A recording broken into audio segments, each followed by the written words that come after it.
Hello, everybody. My name is Dave Jackson, and you're listening to Tales from the Backlog. This is a video games deep dive review podcast, but this week we're not talking about one specific game from the backlog. We're talking about the backlog, capital T, capital B, backlog.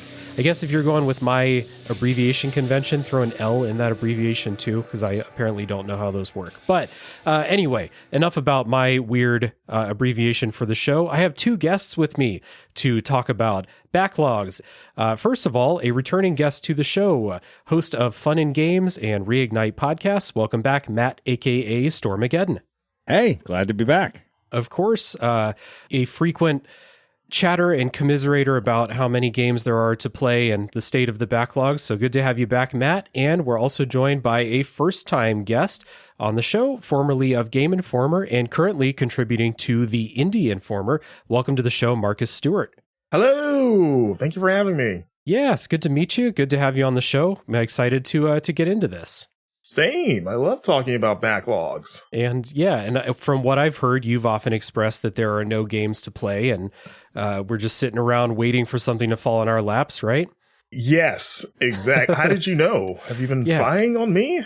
A little bird named Matt, aka Stormageddon, told me. Yeah. So on the show today, we're going to talk about the concept, the idea that there are so many games to play, way too many for any normal person to play everything that they're interested in.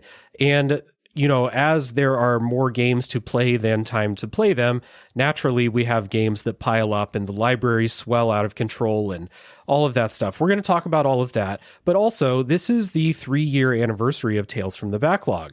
So for 3 years, to celebrate 3 years of backlogging, I figure we might as well tackle the subject that's in the title of the podcast today. So, too many games to play, right, Matt? We've talked about this many times. Every time a review code pops up, or every time something gets shadow dropped during a presentation, it's kind of this excitement, but also like, oh my God, like, can we just chill for a week or so?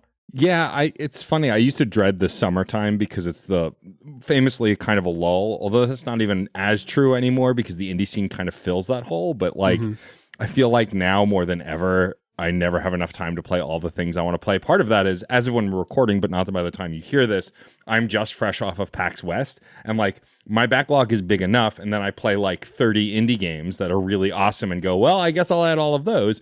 Not all of them are coming out imminently, but like at least 4 games I played that I liked were dropping 2 weeks later. And it's like, And then, like during that same time frame, like Astrobot has just come out, and everybody, you know, all of us who are playing games all the time, we have enough things to play. And then suddenly this, like, I think everyone knew Astrobot was going to be good, but then it's like 95 on OpenCritic good, and you're like, well, shit, I guess I should play Astrobot. yeah, Astrobot is one of those that I was like, I'm not going to buy it. I'm in the middle of Star Wars Outlaws. I'm enjoying it. And then next thing I knew, I was at JNL Game in Manhattan. Shout out to JNL. And I was holding a copy of the game. It's like I blacked out and then suddenly woke up and was holding the video game. Exactly. Yeah. You're like, you're ringing up and you're like, I don't know how this happened. It keeps happening to me. It's like those TikToks where people like trip and swipe their credit card and then suddenly they've bought like a 4-course meal and don't understand how they spent all that money. That's a good premise for the third Hangover movie. Exactly. They all get drunk and buy video games. Yeah, like, how did we get this video game? Yeah, just walking out of like a local retro game store. They just spent like $30,000 on copies of Earthbound. And like, what is going on here? But Marcus, I'm sure that, like, you know, working professionally in the industry, doing reviews and things like that, that not only do you have more games to play, like, for your job than you have time to play, but then add like personal interest on top of that, and this kind of compounds for you too, right? Yeah, it's probably like it accelerates working in this line of work too, because we'll get games often for review or for preview code, and so you'll get something even if it's not necessarily for a review, because at least the review gives you sort of the excuse to finish it. But when it's something like, oh yeah, I got this code, or I'm just playing it because I want to talk about it on a podcast, so it's like something that I'm not assigned but you want to be up and up on, and then you'll play as much as you need to or as much as you have time for, and even if you really like it, it's like, oh, here comes another code, so then it pushes that game in the back, And then so you wind up doing that so much that you have a backlog of games that you have started or have like worked halfway through that you want to circle back to before the end of the year to sort of finish, especially if it's something that you just either you like or you know is going to be like, okay, we are going to have a conversation about this. I should put more time into this. But it is a lot of like I said, like starting games and then having to put them down for a period of time. Yeah, which is something that I don't do on this podcast because, you know, I'm just doing this with like what I'm playing ends up on the podcast, and I usually finish everything I play, so that necessarily doesn't happen to me. But something you said there, the Game of the Year season is prime backlog feeding season and by the time people hear this, Game of the Year season's coming up. So you're going to hear the Game of the Year podcast, watch the YouTube videos, read the articles, and suddenly you've got 30 more things on your wish list. And, oh no, the winter sale just started on Steam. And, you know, how do I have 10 more games in my library? So the Game of the Year season, talking on Discord again with people is another thing that just like, you know, in my Discord server, I feel like every day someone's dropping a Steam link in. It's like, that looks really cool. Wonder when I'll have time to play that, but it looks really great. Yeah. Yeah, I think it comes down to like, we're sickos to like really cut to the chase. Like, I am envious of people who just play the one big release every year, like the Star Wars Outlaws or the Astrobot or the whatever AAA huge release that they're looking forward to. You know, we've got Zelda coming, but like, sickos like us who are playing indie games folks have never heard of, previewing games, reviewing games, trying to make content for the internet. It's just like spinning plates. Like the backlog stats that I took that we'll talk about later, that doesn't include what I'm actively playing, which is a list of like 5 or 6 games that are like in a transitionary period from the backlog to being completed. And I do find myself often also blaming jerks like Dave Jackson, who says, oh, this game's really good. I'm going to talk about it with Michael Hyam, one of the coolest people online. Well, I guess I've got to play that game now because I want to listen to that podcast episode too. And then it bleeds right into the community, like you were saying, like on your Discord server, folks posting screenshots. And I remember on the Game Informer Discord, often there'd be a game where like someone would share something. I'd be like, well, I guess I'll add that to the list. I don't know when I'll get to it, but you know, because vocal gaming communities especially are often sharing whatever they're playing. Yeah, that's the other sort of like silent like threat is like podcast enthusiast podcast, because even if on your own you might think you have a good handle on backlogs, but the moment you start hearing someone praise a game that you were either excited about or you hadn't heard of, and then you're like, oh, I guess I have a new game that I have to check out because this person really sold it to me. And you're just like, it's like the happiest thing because it's like, oh, I would not know this existed until I listened to this. But then also, damn it, I have now one more game on this pile of shame, whatever you want to call it. Yeah. Like, oh, I should have gotten to this. Now it's, when am I going to get to this one? It's interesting. I have one of my best friends I play a lot of games with. He is not in the industry whatsoever, so he is my window into what it used to be like to be a normal person that liked games, because he just plays whatever he feels like. Like, I still put him pretty high, like he is an enthusiast, but like he often doesn't play the latest and greatest thing, one for like budgetary reasons, but then also just like, you know, with stuff like Game Pass, and like he's very big into like sales, like Steam sales, stuff like that. Mm-hmm. So he'll be playing things from like last year, 2 years old.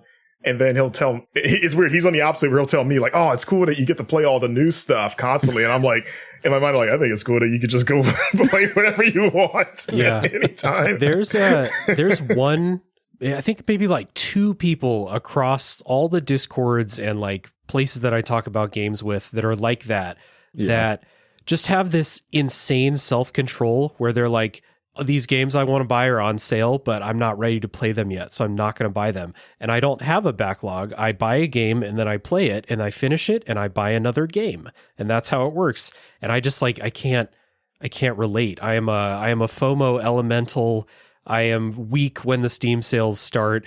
I get, you know, I redeem free games on Epic and Amazon every single week. Because why wouldn't you? Yeah, exactly. Like it's a free game. If you play on PC, you will just accumulate games. If you like keep up on what's going on Epic and Amazon, and GOG will give away free games, and Steam started giving away more free games, or more people started giving away their games for free on Steam recently. I'll rephrase that. But yeah, if you have a PC or a Steam Deck, you could just every week just log in, collect your games, and into the list they go. Yeah, and it's not even accounting for stuff like, like I have PS Plus, so like, oh, those free games every month. And then like Game Pass is it's weird, almost like it's not quite the same because it's like a library of games. Like you don't have to install them, but it's like a backlog. It's like a communal backlog. Yeah. It's like almost if you're a Game Pass subscriber, you technically have a backlog because you have this list of games that is readily available to you at all times. And even if you don't have like active plans to play them, you will see something to go, maybe I'll check that out. Even I don't know if there's a distinction of like if you download it and let it languish, it is now officially in your backlog. But if you like leave it, like I see it there, I'm eyeing it, but I'm not going to install it yet. But I'm going to get to that one. I don't know. It's like, it's its own thing. Yeah, I think for me, I have to keep the because I have PC Game Pass. It's got to be a separate thing because like I don't even know how to track that. Like it would just be hundreds of games that I would also have to add to my backlog that could change as they update the platform, and I can't. The same with like the PlayStation Plus like streaming platform side where like you can stream certain games, especially old games. It's like I can't even consider those as well as far as it like regulates itself too because it's like oh, this game left the library. Well, I guess I told myself I would play, but then never got around to it. Or you can give yourself that pressure of like, I told myself for 2 years I was going to play this game on Game Pass, and now it's leaving next week. Shit, I got to play this real quick. So yeah.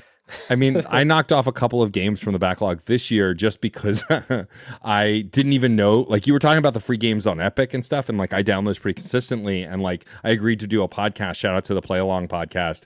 And I was asked to play A Plague Tale Innocence, which I'd wanted to play for years and years. And I almost bought it and then went, well, let me see where I have it. And so I saw that I had it on Epic and I played it on Epic. And then funnily enough, after I finished it and we did the podcast, I was like, oh, that was a great game. I can't wait to play the sequel. I was like, oh, I'd prefer to play the sequel on my PlayStation. So let me go look at my PlayStation library and see if I have the sequel. I didn't, but I had the first game, which I would have rather played on my PS5 instead of at my computer. And I had no idea it was there because I didn't even look or I didn't track it. And it's just wild, the kind of stuff that now, whenever I want to play something, even just for leisure, not for capital C content, I will search my How Long to Beat, which is where I catalog everything, just to see if I have it already. Because I have duplicates of some games at this point. Because I don't either I purposely bought them on a second platform, like the 3 versions of the Mass Effect trilogy that I have, or I haven't intentionally bought them, but have them in multiple places because I got them for free or whatever else. Yeah. Yeah. Marcus, do you track the games that you have in the quote, the backlog? Well, not in totality. And I thought about that of like creating a database of every game that I own. So I could, because like I've had those issues too where you're like, I think I'm going to check this game out. I probably own it somewhere just by virtue of, oh, it was a free PS Plus game or an Epic game, or I gotta, because we, especially in GI, we would get so many extra codes for stuff that like we would just do giveaways pretty much because it's like, well, there's no plans to cover these for content unless you want to, but we get sent so many codes, so we'll just like raffle them off basically. So like I've gotten like batches of codes all at once that I just forget, like, oh yeah, that one game was in that. Like batch of 10 codes that I got the one time. So I was like, I should make a list just so I remember, because I also have duplicates of things, but I do keep track of my backlog of games that came out this year. Of like, I own this and I should play this again. It's more for work purposes of like, okay, I have like a sizable list of 2024 games, or noteworthy 2024 games, not just anything, but like, okay, this has enough buzz, or I should probably fire this up at some point. So that is what I like actively pay attention to, because otherwise I would go insane trying to to catalog everything. Yeah, I guess I'm lucky that I started cataloging it like relatively early on.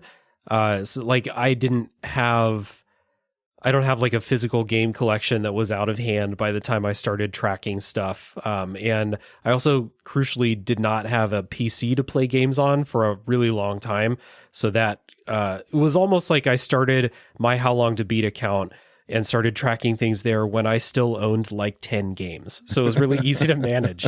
And now I have a PC, I have PS Plus, and I'm just like collecting all these games, and I make sure to log them there so I don't rebuy them somewhere else. That's the main reason I'm keeping track. For the podcast also, people can choose the games they want to put in my Patreon polls and stuff, and I keep the list for them too. But it started as like, I need to log this so that I don't buy Baldur's Gate 2 when I own it 3 places at this point. People in the community wrote in. We asked the community for a lot of thoughts about how they feel about the backlogs. Do they track things? And then later we'll talk about how do we deal with any pressure, if we feel pressure, to play all of them, basically. The community mentioned they track their things via Backloggery, Infinite Backlog, their own spreadsheets. We have a spreadsheet in my Discord server for our backlog resolutions that people use. People use notepad files on their phone. People use a Trello board. I don't even know what that is, but it sounds fun. Lots of different ways that people are keeping track of this. So we're not alone in tracking all of this stuff. Yeah, I mean, I blame my How Long to Beat account on you because I wasn't tracking things, but I'm also a spreadsheet nerd. And so once I realized I could like open my Steam list on one monitor, open my web page on another monitor, and just slowly enter every game that I have. To be fair, though, on my backlog stats that I am going to share, I only track the games I want to play or I care about, or I'm curious about. If it's like some free adventure game from like 100 years ago that I'm not that interested in, I don't log it because I'm never going to play it. But like if it's every Shadowrun game and expansion imaginable, I have those logged because someday I would like to play them. And just to give a breakdown, because I'm so much of a nerd, my specific stats. So my backlog on the Nintendo Switch is only 35 games, which like is a lot, but not as much as I thought. My backlog on the PS4/PS5 is only 10 games. This is not counting. This is counting PS Plus games that like I really want to play. It's not counting like my entire PS Plus library. I've also played a lot of the games on my PS Plus somehow subscription. I think I just lucked out that way. Also, there are no sports games counted in this because if I do want to play a sports game, I'm just going to play whatever new sports game came out probably. My PC stats are more interesting. So my Steam games, I only have 49 games on my backlog that I really want to play. I probably have over 300 games on my Steam list, but I've played a lot of the games, and also I have some duplicates with some other places. Epic was 74 games, and then GOG is only 24 games. So my PC total is 147, which sounded like a more accurate number. And my total unplayed backlog games that I'm currently tracking on How Long to Beat is 192 games, which like I feel like is still a lot, but not as high a number as I expected it to be. It's still a lot. My How Long to Beat list is 315 for backlog stuff, and that's counting all platforms, including emulation, games that I like know that if I was going to play them, it would be through emulation. And so it's not necessarily that this is like my collection. My How Long to Beat page also serves as the list for people to pick from on the Patreon polls. So I do curate that a little bit. There are games that I own that are not on there because I don't want them to pick them.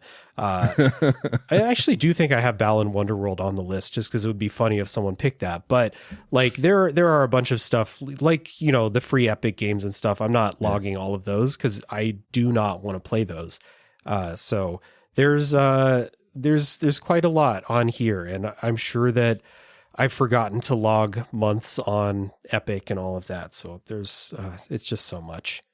I also, I keep track. So I primarily use Excel for everything. So I'm a basic boy. So like I have like multiple sort of like games lists of various types through Excel. But then I got into using Notion this year from friends.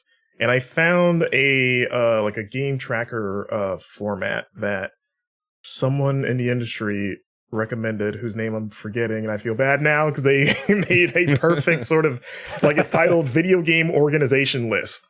And it's just to keep track of not only the games you finish, but also the games you have in progress. And that's primarily what I use it for. So it kind of like, if you graduate from the backlog, you are now games I've started. Again, at least for my line of work, you start something and you forget that you started it. Yeah. So now it's like a clear visual reminder of, like, I have these games currently in progress. Yeah. Circle back to these at some point, because it's very easy to be like, oh yeah, I was playing Another Code Recollection back in February. I should go back to that. Sure. I mean, like, I'm usually playing like 4 or 5 games for the podcast at a given time, and even with just 4 or 5, sometimes I'll be like, I don't want to play this game. I don't want to play this game right now. What else am I playing? And I have to like bring up my list of the stuff. Oh, that's right. Night in the Woods. We can play Night in the Woods right now. That happened to me yesterday. So, and like, this is not even getting into logging the games that you finish, because I feel like a lot of Discord servers that I'm in either have a channel for posting the games that you finish with a little, review, the gaming log that I stole from Matt's server shamelessly. Yes. People have spreadsheets. There's all kinds of, like, so when I finish a game now, there's like 8 places I keep track of it. So that's kind of gotten out of control as well. I started in 2009 was when I started writing down every game I finished, and I would write them on, and I still do, physical, just notebook paper. And I have kept all of, like, every written list of every game I've completed every year from 2009 to now. Wow. So yeah, I usually have an exact record. Like, I know exactly how many games I've beaten over that length of time. Nice. But then, like, as time has gone on, it's like, okay, I have that. And then I have an Excel sheet that is every game I've ever finished just in life. That is like hundreds and hundreds and hundreds of games. And then now I have this Notion list. And then the buddy I mentioned before, he keeps a like a shareable spreadsheet, like an Excel sheet with me, him, and another friend, because he's really a big nerd in like logging completed games. So then I log into that thing, and that's more of a communal, like, hey, what did you finish? Because he's like, oh, it's like cool to see what everyone's finished, and then maybe message each other like, oh, was that good? I haven't played that yet. Like, what'd you think of that and stuff? So I have 4 now, I guess, that I update. It is really cool to, like, say like, hey, I'm thinking about playing Pathologic. Let me look through these places and see if there's anyone else that played it. And then I can be like, hey, anything I should be aware of? Did you like this? Stuff like that. So it is cool to be able to find somebody, especially because I'm always looking for podcast guests. I even go on Twitter and just like name search like the game I'm going to play. Like, did any of my friends post about this? Maybe I can reach out to them. Yeah, I've kind of started my own circle of hell we have a gaming log channel on the certain POV Discord, which I started. It was my idea of just like mostly I had started it because I think it was 2020, maybe 2019. I decided it was the year of the first person shooter. I'd said for years that I didn't like those games, but then I would play a game like Doom and really enjoy it. So I was like, I guess I don't hate first person shooters. I mostly hate Call of Duty.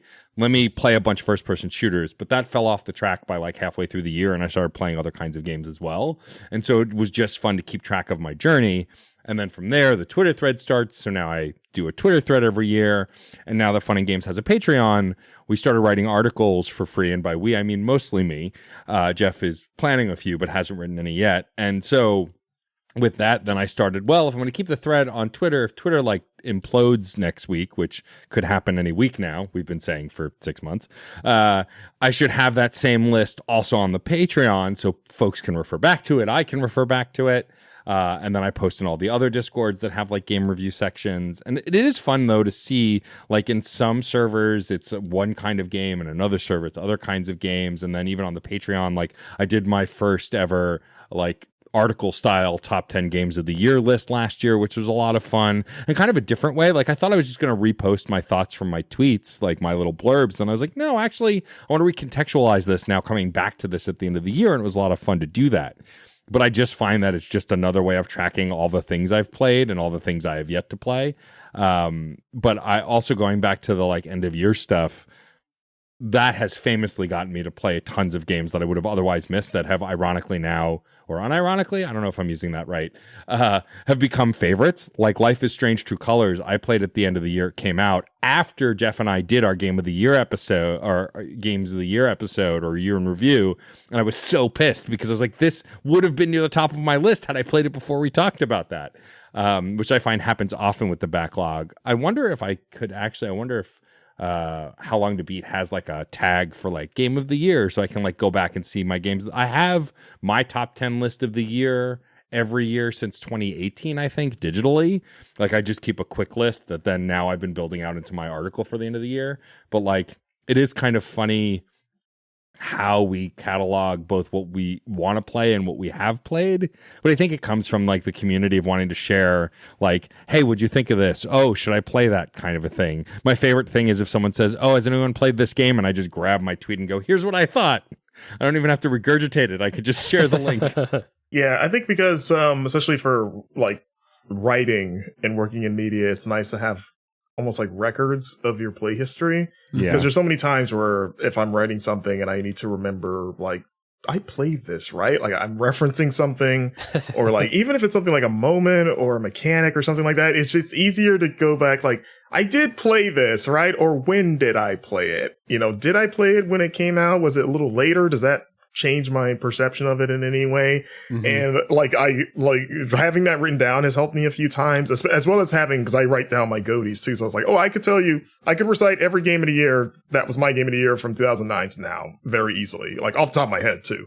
That's like probably useless, but also like still like I don't know when I'll ever like actually make use of that in any real way outside of just an occasional conversation where it's like, yeah, that game was my game of the year in 2015. Mm-hmm. But it's like that thing where I was like, well, I'd rather have it and not need it than need it and not have it, sort of thing. I don't know where my memory is going to be in 20 years, you know, so see what happens to my memory right now. So like that, maybe that's why I'm tracking the games that I play in 9 different places in case, you know, in case 7 of them go down. It's backlog memento. Yeah, exactly. So like we've established that all of us have access to so many games, and I feel like the number of games coming out that I want to play is bigger and bigger every single year. Like I think about myself being like really, really into video games in like 2020, but I didn't feel like I was drowning in new releases in 2020 for a combination of things. Like I said, now I have a PC, so I can play games on Steam, which is where, you know, you guarantee every new indie game that comes out is at least going to be on Steam. If it's not on PlayStation, like I was, you know, PlayStation only back then. But the point is, even just completely disregarding games from past years, just with the new releases that we want to play, there's too much. There's too much for me. And I, you know, this is what I do with most of my free time. I play games and I do podcast stuff. It's too much. So the question is, do we get FOMO? Do we feel overwhelmed by the amount of new things that are coming out?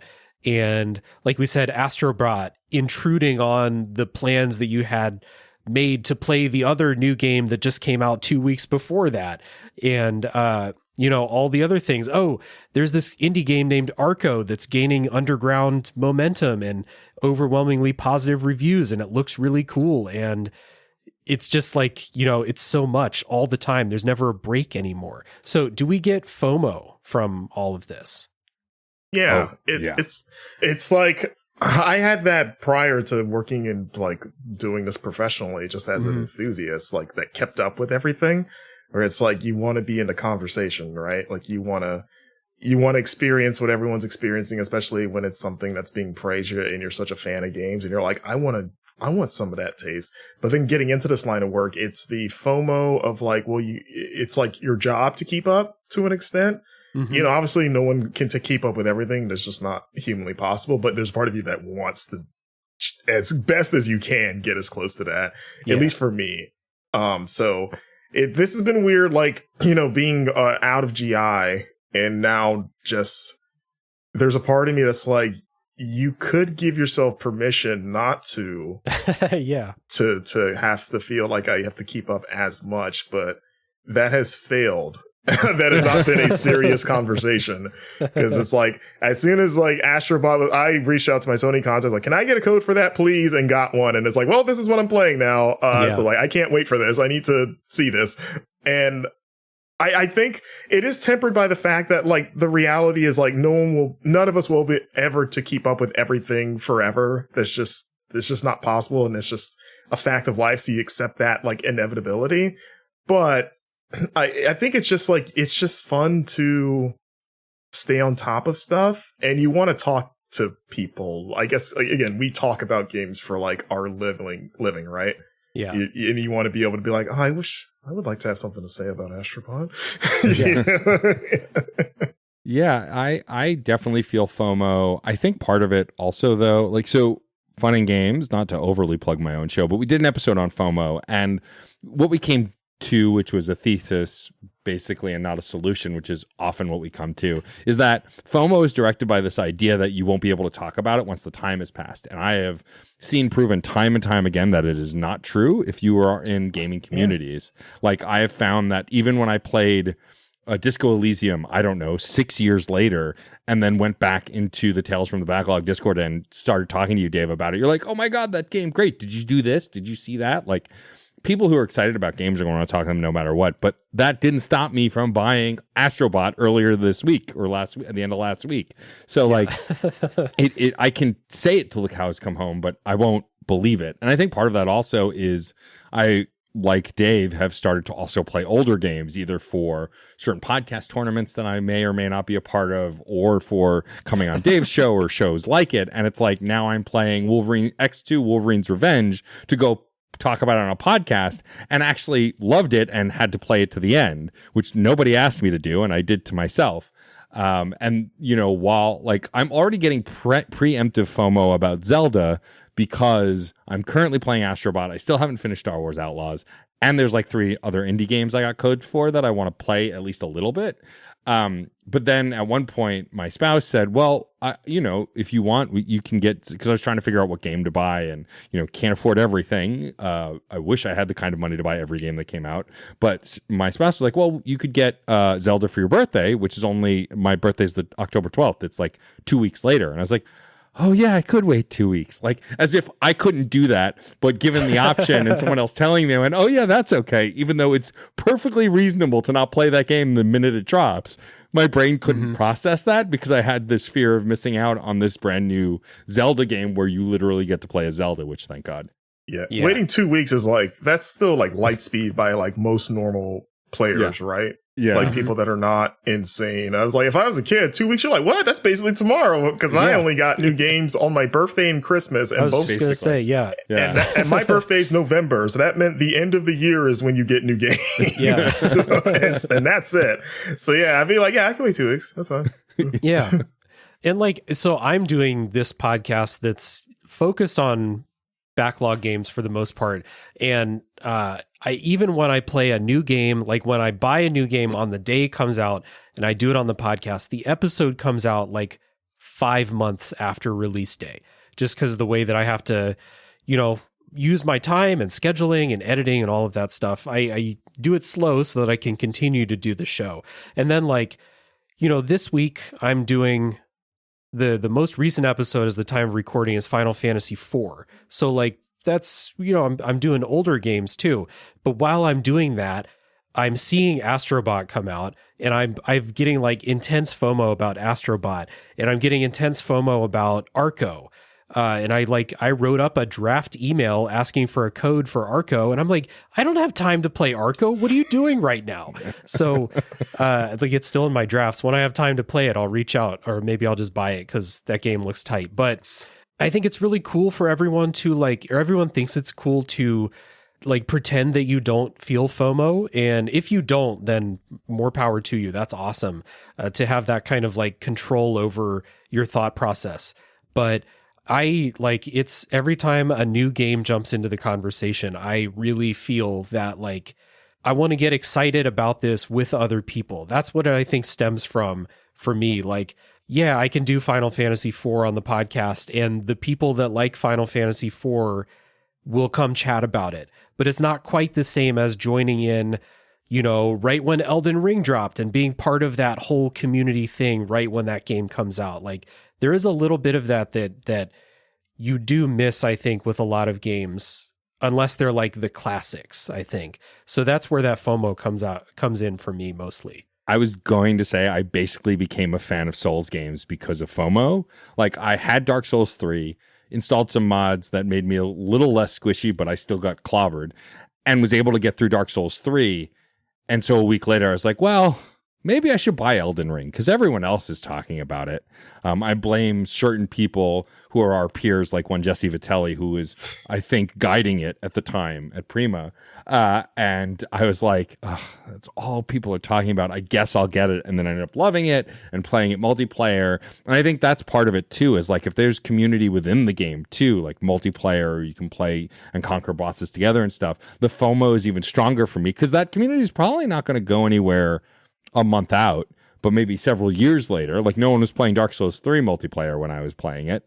But like that can also drive a lot of my fear of missing out, is like if there is actual online community tools. Like I think about Animal Well, which I loved this year, but that was absolutely a FOMO game that I had no interest in. And then people were starting to post about like finding cool stuff. And I was like, well, it's free on PlayStation. I guess I'll download it, and then became obsessed with it. I think FOMO can drive a lot of me pulling stuff out of the backlog for better or worse too, because I see people talking about it and it prevents it from becoming a backlog game because I kind of snatch it up and I was like, all right, fine, I'll play this thing. Yeah, there are games that are almost designed to, and not like in a nefarious way, like a battle pass, but it's like you can have fun with this technically anytime, but the best time is early. Like I think of Death Stranding, where I still feel like I play the game at launch, and I always wonder, like, is this game going to be nearly as effective a year from now? Because the crux of that game is interacting with people indirectly and seeing their creations and like leaving the little hearts and stuff like that. And then just the conversations around that with people were fun. Where it's just like, man, did you see this? I almost had to climb this mountain, but someone made like a really helpful like network that, I don't know how long this is going to be here, but it was great. And then I would be inspired to make stuff because I wanted to be someone's like, just like construction hero. And then it's like, man, if you bought that game today and played it, like, are people still playing it to where you miss out on that initial sort of like community, like cooperation phase, or like Journey was like a similar thing. Like if I don't get in like now, I don't know if this game will maintain its like player base a year from now, where I might not get the same, like the hook of the game might not be there if people aren't flocking to it in the same way. So again, combined with hearing the stories of like, man, I ran into some cool people in this game and it really enhanced the experience. You're like, well, I should get it now while people are still thinking about this, and Animal Well and like games like Tunic or stuff like that, where it's more just like, it's not a communal game, but it's like those very like cryptic games where you want to be in that, like, oh, the conversation, like, did you find out one thing? Or did you, and like, you don't want to come later because you're afraid of either getting spoiled, or you just want to also be like, oh, I found this cool thing. And everyone's like, yeah, we already know about that. All right. Well, I just want to let you know I found it. Just heads up. Yeah, that was a thing with Animal Well. Like all the people that played it at release, I feel like even the people that played it at release, you would see things online where it's like people have already solved it. So in some ways that FOMO is almost not real to begin with, because by the time you get to that point in the game, there's going to be, a YouTube video that's like, here's how to do everything in Animal Well up like 3 days after the game releases. So, I mean, the feeling of it is real in your head, but in reality, like, you can still play Tunic today and have an amazing time with it. Like, you can still play Animal Well today. And I just finished playing Void Stranger, which is another one of those very, very cryptic and secret-filled games like that.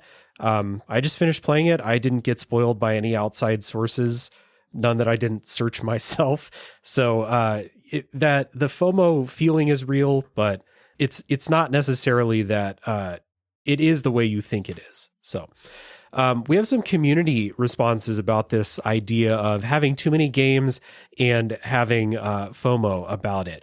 And so we want to take turns reading out what the community says about this. And I'll get started with Mikey Tabletop, who says, Mikey says, don't get FOMO by not playing the newest game. It's not going anywhere, which is correct. I mean, Objectively, yes. Yes. Yeah, objectively correct. The Astrobot FOMO is pretty much over for me after like 3 or 4 days. Like, Right. I have moved on. I feel like, the posts on Twitter get fewer and fewer. People are still really excited about it, but like the FOMO wave is very strong and then it fades pretty quickly. You at least for weather that storm. Yeah.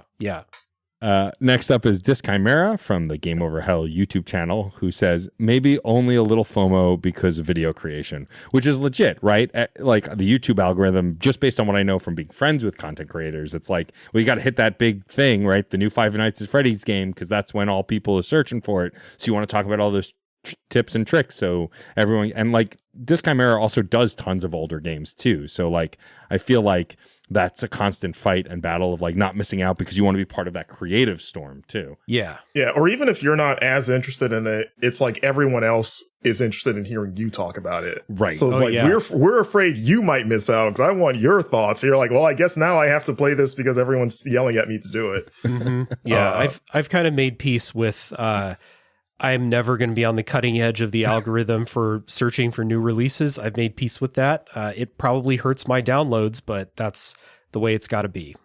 Yeah. See, Artful Scruff says, no FOMO. I'm rarely playing the same games that my friends and peers are playing anyway. And if there's a game I'm that interested in, I'm lucky enough that I'm usually in a position to buy and play it on release anyway. Okay. Strong will from Artful Scruff. And not that and Artful Scruff's a regular in the Discord server, and not that they don't, jump on the hype wave for new games and get excited. I think they just have a tighter control over what they get excited about, even if everyone else is really excited. Next up is Randall, who's one of our patrons. Thank you, Randall. Randall says, I no longer feel FOMO outside of my MMO gaming habits. I haven't purchased a new game at retail price since Wasteland 3. Jesus. That was a while ago. I will get to the games when I get to them. Another strong will outside of the MMO gaming habits. And I've never played an MMO, but I understand, like I would assume that once that new stuff starts dropping, or just the fear of missing out on, hanging out with your friends and doing stuff when they're doing stuff, I'm sure that would be a force. Yeah, as someone who has played Final Fantasy XIV, got through the base game and the expansion, but owns every expansion through Endwalker, that happens, and it's really real. Up next is Snacktaku, patron. FOMO, not really. I never pre-order games and almost never buy games at launch. I'm always out for a good Steam sale. If I have to wait a year for it, so be it. If a game really intrigues me, I can always watch a Let's Play on YouTube. There are rare exceptions like new FromSoft game, which I will want to experience blind. Another strong will. That's an interesting one, like the idea of using Let's Plays as an alternative to sort of like get your fix without having to pay for it. I've never been a Let's Play person. The moment I start watching, with the exception of like Game Informer Replay I could do, but those were usually like older games anyway, and you're watching it more for the personalities. But other than that, it's like once I start watching someone, it just makes me want to play the thing. And then I was like, I can't, it's just not my thing. And I don't want to be spoiled. Like I want to experience it. That's like the it's thing. not the same. I'm so worried about, or I'm so like, not worried, but I don't want to be spoiled on something if I want to play it. So I'm not going to like watch a streamer play it or watch a Let's Play, because then and it's stupid because every time I've done this, I've gone and played the game and it's been just fine, but I still feel that way. Yeah, and also not even just spoiler, but it's like, and maybe this is me being like overly romantic and artsy about it, but it's like, I want to feel the game. Like, I want to feel the controls. I don't want someone like, you can't get that sense like, does firing that gun feel as good as it looks? Or that jumping in Astrobot, you're telling me it feels nice, but I gotta know. Like, it's just, there's like that weird extra factor for me where it's like, I'm too much of a, I don't know, an artist, an aficionado, what's the word? No, that it's like, I gotta get my hands on it myself. You gotta be in it too. If you're watching, like if I'm watching a Let's Play, I can't go more than a couple minutes without checking my phone or going into a new tab or checking on a Discord server or something like that. Like if I'm actually playing it, I can't do any of those things. So it's not the same for me either. Let's see, DC Senior Bracer F Rank, a patron, says, I sometimes feel FOMO with new releases because I normally play longer games and am less clued into indie games. So when members of a few different Discords that we are all in start talking up this and that great new game, I think maybe I should set aside 6 or 10 or 15 hours in the next week or two to get through this highly rated game. But then I never commit to it, even though it's admittedly a small amount of time in the grand scheme of things. I feel that as someone who, I already started, so we're doing a backlog resolutions challenge in my Discord server this year, and I already started thinking about what I want to do next year, and they're all 40 to 60 hour RPGs. So I feel this like we have less time to play more games because, I'm playing Octopath Traveler 2, and I need 80 hours to play that game. So, I feel that for sure. It's the paradox of getting older. Like when you're a kid, you have more time but less money to buy games, and then when you're an adult, you have the money and freedom but less time. Yeah. Yeah. I mean, basically, that's how I played 1,000 Times Resist this year, is like I wasn't going to play it. And then I found out that you were doing the episode and started to listen to that episode. And you started, well, spoilers are going to come in a little bit. And I was like, oh, fine, I'll go play the game. And then spent the next, whatever it was, 10 hours playing it. And it's one of my favorite games of the year, but it's like, it's part of that FOMO of like, well, I don't want to, like you were talking about the streams. I don't want to hear your experience about this game. I want to experience it myself. Yeah, absolutely. Next up is Nick, who's a patron from the Friday Night Gamecast. Thank you, Nick, and everyone should check out Friday Night Gamecast. Nick says, similar to our perception of time, our perception of the backlog and the relationship to the pressure it puts on us as gamers and content creators or completionists is entirely dependent on how we want to organize our life and time spent playing games. The first piece to this is knowing when or how to stay in your lane.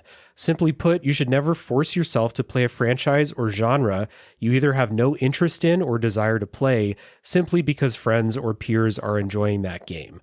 And I get this, the FOMO for games that I know I don't actually want to play because I like the new Warhammer game just came out, multiplayer, Space Marine 2, I think it's called. And it looks kind of cool. I don't like playing multiplayer games, but I still feel that thing because other people are like, this is awesome. I'm having a great time. And I'm like, I could be having a great time too. But I know, like in my heart, like Nick says, I don't like playing multiplayer games. I don't like scheduling multiplayer gaming time with people. So I should just sit this one out. And then in a couple days, that feeling's gone. Yeah, I'm pretty good about, like, I don't get FOMO for something that I know I'm not going to like or is not my thing. Like, I know what I enjoy. Yeah. So even if it's something that's like, oh, this thing's blowing up, like this MOBA, it's like, I'm not a MOBA guy. It's not for me. So I feel nothing basically other than like, oh, I'm glad people like it. You know, that's true. So I do have that boundary of like, so. Yeah. I mean, I would push back on it only a little of that. Like, I also don't get FOMO for genres I don't like, but then there are games that have broken that wide open. I mentioned Elden Ring earlier. I hated Souls games. And to this day, I think they're not always for me, but like I'm going to be more likely to experience them. Or the most famous case, Hades, one of my favorite games of all time. I hate roguelikes. I'm bad at them. I am awful at them, but I love that game. I'm going to play its sequel because I gave into FOMO, admittedly like 6 months to a year later when it came to Switch, but still it was new then on Switch. And so like, I do agree here, but I have been surprised about genres that I like less. However, I will say I will never buy a sports games day one. And I like football, I like basketball, but like, I don't play a lot of those games. But I will say when people were talking about NCAA recently, because they finally had a new game, that it did cross my mind of, well, I could buy a football game. Yeah. So like, it does happen still. But Matt, what if they brought back NBA Street? Oh, God, I would buy it day one, sight unseen, without a doubt. They kind of are, not with the licensing, but as the indie creators always do, like, well, they're not making NBA Street, we're going to make our own version. So I forget what that's called, but I did see an announcement for something like that coming out. Let's see. Adam, the Backlog bloggery. I occasionally feel FOMO, particularly when peers I respect and like socializing with are playing a new game. It is nice to be part of the conversation while it is happening, but for a long time, I was very late adopter to current generation games. That's the other big thing too, is, if it's like a platform situation, right? Yeah. And especially you get that, the closer we are to like like a new platform like that first year or two after the current platform is introduced, and it was probably the harshest this generation because of how hard to find the two consoles were for so long. So it's on one hand, it almost takes the kind of the anxiousness away, because it's like, well, I can't get this thing even if I wanted to. Like, it's out of my control when this will be back in stock, you know? So don't sweat it to an extent. But yeah, because of that, it can also be the most frustrating of like, I just don't have the thing to play the thing that everyone's excited about yet. And you're like, oh. I remember the PS5 FOMO, because I really wanted to play the Demon's Souls remake, was like super strong when that was like, you know, very hard to, you know, you'd log in to buy it and it would sell out in half a second. And like, well, guess I'll try next week. Like, at least where I was living at the time. So I definitely get that for sure. And even worse if it's not that, like, you know, I have the money to buy this and I want to, but I can't because of availability. If it's like that, you know, for whatever reason, like I can't buy the new Switch that's going to come out whenever, like the FOMO that we'll feel for that, I'm sure will be super strong. Yeah. That Mario game that's going to launch with it probably. Oh, yeah. Yeah. Next up is Thrack from the 3DO Experience podcast. Thrack says, I feel FOMO on occasion, but I find it tends to go away pretty quickly. Agreed. Thank you, Thrack, for mentioning that. Games are eternal, so any discussion about them can happen at any time. Well, and are they, though? I agree. Are your games eternal? Are your physical games eternal? I mean, are your digital games eternal? I was going to say Concord definitely isn't. So, you know, and that'll be dated reference by the time this comes out anyway. Yeah. Are we still playing Mario 35? Yeah. Oh my God. I for most games, I think that that's relatively true. Yeah. For that, like you get that experience in something like Elden Ring or Tunic or, you know, those games that are full of secrets and full of discovery. And so like, if you're the new player and you're just surrounded by experts, you're surrounded by all the people who've done everything. And they're like, all right, well, just tell me when you get to this place, or they don't know how to talk to you because they don't want to spoil something for you about the game. Like that's a little bit different than being in that day one conversation, but it's a necessary thing, I think, most of the time. I mean, as someone who always uses guides, like I'll discover on my own, but I'm quick to jump to a guide if I get stuck. I don't mind being surrounded by more knowledgeable people, so I can say, "Hey, how do I find this thing?" Up next is Steve from the Indie Quest podcast. I'd like to say I don't, or that I'm above it somehow, but I definitely do in some situations. There are just so many good games to check out, and when your online peers and friends have started up on the hot new thing, it can sometimes be hard to stay excited about that game you're still playing that the people have moved on from. That said, I'm pretty good about identifying when it's FOMO, when FOMO is kicking in, and working through it. Yeah, I mean, like we just said, like when you're in a Discord that maybe, say, has topic-based discussion sections that update with the latest and greatest game, it's kind of a funnel for that information. So as long as you don't click on it, you won't know. But then as soon as you click on it, you see all the screenshots and people celebrating or poo-pooing the game either way. It's like, oh, I want to be involved. See, Control-Alt-Noob saying, even though I am super budget conscious, well done, I have a huge backlog of games that I would like to get to eventually thanks to Epic Games, other giveaways, Prime Gaming, PS Plus, and bundles. Despite having so much ready and waiting, the factor that tends to decide what I play next is the game that is most likely to leave soon on whichever subscription service I am using at the time. I mean, yeah, like having something leave like Game Pass definitely creates that sense of urgency and sort of like lights the fire of like, I've put this off for so long. Now this is my quote unquote last chance, or my last chance to play it and not have to, you know, open my wallet to do it. Yeah. So that can help. Certainly. I rarely feel that urgency anymore. I feel like Game Pass is the only one I actively, well, I guess like, cause I've never used Prime. And Epic doesn't really, I mean, you have a limited time to grab their free stuff, but I don't monitor it enough. So it's really Game Pass that's the only one that is usually in my forefront of like, oh, here's what's coming and going.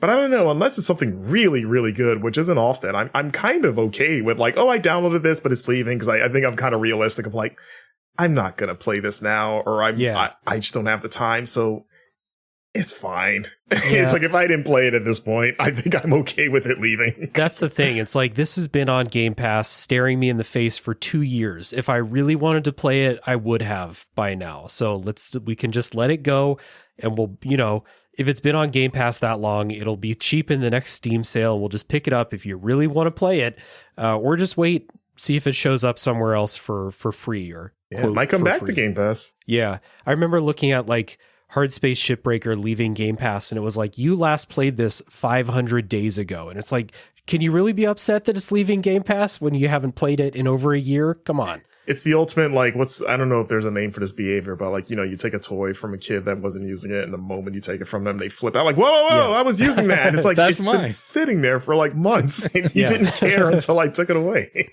Exactly. Yeah. And Noob also mentions the other things I forgot, like if you have Humble Bundle, or if you buy those Fanatical bundles, or buy an itch.io bundle for like the social justice causes. Congratulations, you now own 1,700 games.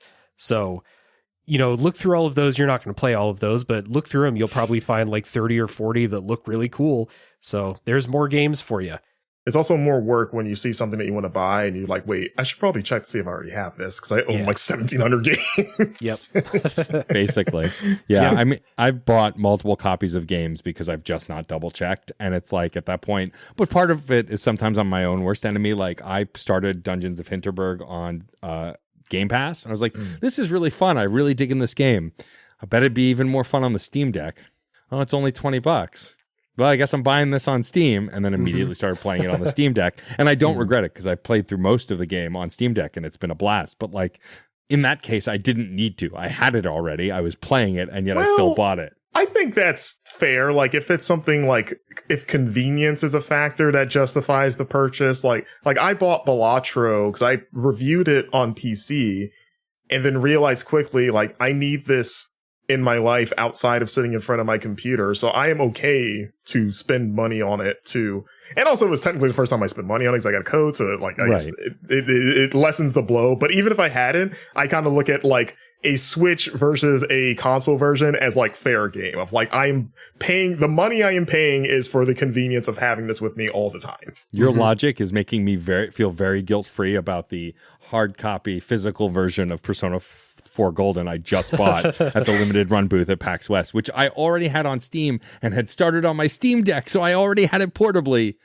And yet I bought it on Switch because I justified it as, well, I have Persona 5 Royal on Switch, so I might as well get Persona 4 Golden as well, because then all my Persona games are in one place, except they're not, because I have Persona 3 Reload on PS5. So, yeah, logic is impenetrable. It might get lonely. They'll be like, where's 4? 4's right here. We're all here. Did you guys see where 4 is?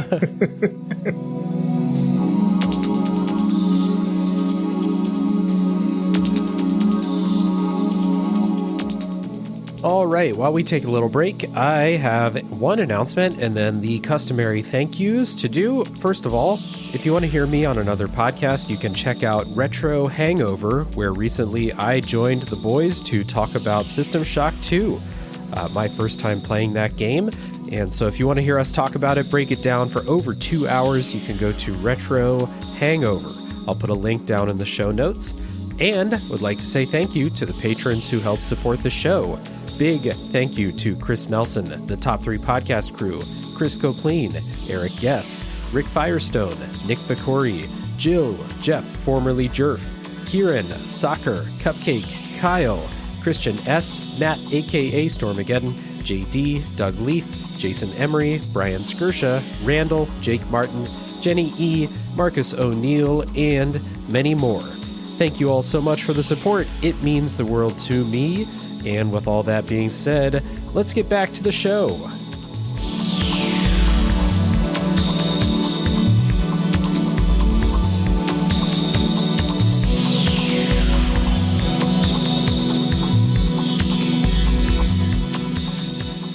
So we have a lot of thoughts about FOMO and the idea that we have all of these games, and whether you actually keep a log of all of them up into the 300s like I have, or if you just keep a list on your phone, or just a loose, collection of ideas in your head about what I may or may not own. the next question to answer then is, do we feel pressure to play all of these things? Because what I've been thinking about is the word backlog is kind of weird to use. I don't hear people use this in movies or a backlog of books to read or something like that. People usually say a library or a collection or something like that in other forms of media. We've landed on backlog, and I'm part of the problem. It's in the name of my podcast, but Tales from the Steam library just doesn't roll off the tongue the same way. So the word backlog in other uses outside of video games does have that connotation that there is a pressure that you will need to finish this. Like, you went on vacation and you have a backlog of emails waiting for you. You have to answer those. So I wonder if a little bit of the pressure that people feel, or at least that I feel, not to put words in the both of your mouths, but comes from the word that we use to talk about all of these things. And if there is an expectation that we're actually going to get to all of these games.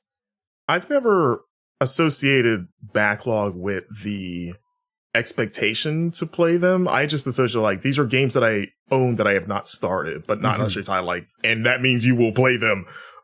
There was definitely a time in my life where I finished everything that I started, even if it was actively bad. And this That's was me like right now. And sometimes it's like for fun of like, at least for me, it's like a challenge of like, I wonder if I could finish this like garbage game. But then so other times I kind of rationalize it as like, well, I will need the knowledge of this game because I want to be a professional games media person one day. So surely someone will ask me how Vampire Reign concluded.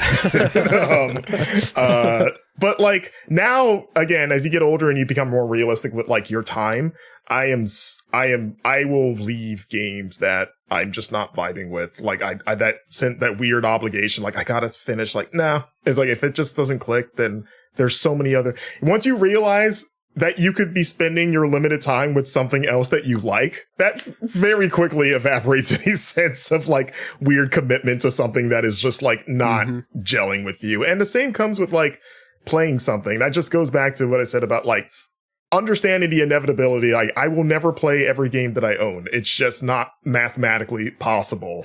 So why try to like blow against the wind?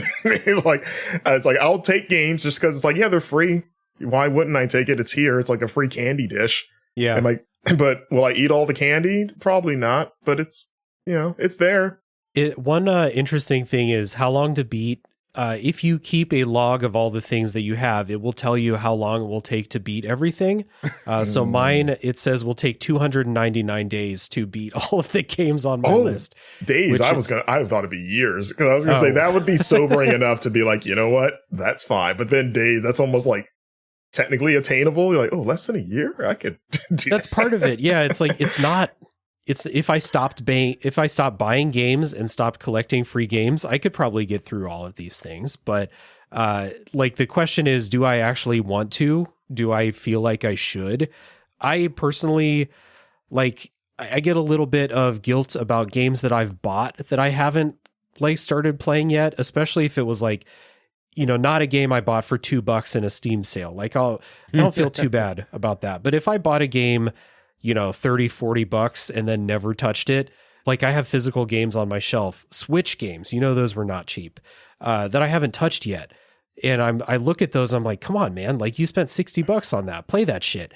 But I don't, and I play stuff I want to play instead most of the time. Sometimes podcast stuff gets in the way of, because the way I do my show, I do finish every game I play so that I can have the full discussion about everything in it. But I do get that feeling like when I was playing Dave the Diver and I had that thing in my head like, hey, man, you could be doing literally anything else right now. Like, were it different, or, if you made the executive decision, you could just stop playing this and play a game that you like instead, which is, if I do pull the plug early, I can make that decision. And you're right, Marcus, it's a great feeling when you're like, that light bulb goes off and you're like, I could just turn this off. I don't have to finish this. I could play something. I could play anything else. I could take a walk. I could do anything. I don't have to finish, this thing. So I do feel a little bit of pressure to play the stuff that I've bought. Not so much all the freebies from Epic and stuff, because, I didn't want those. They were given to me.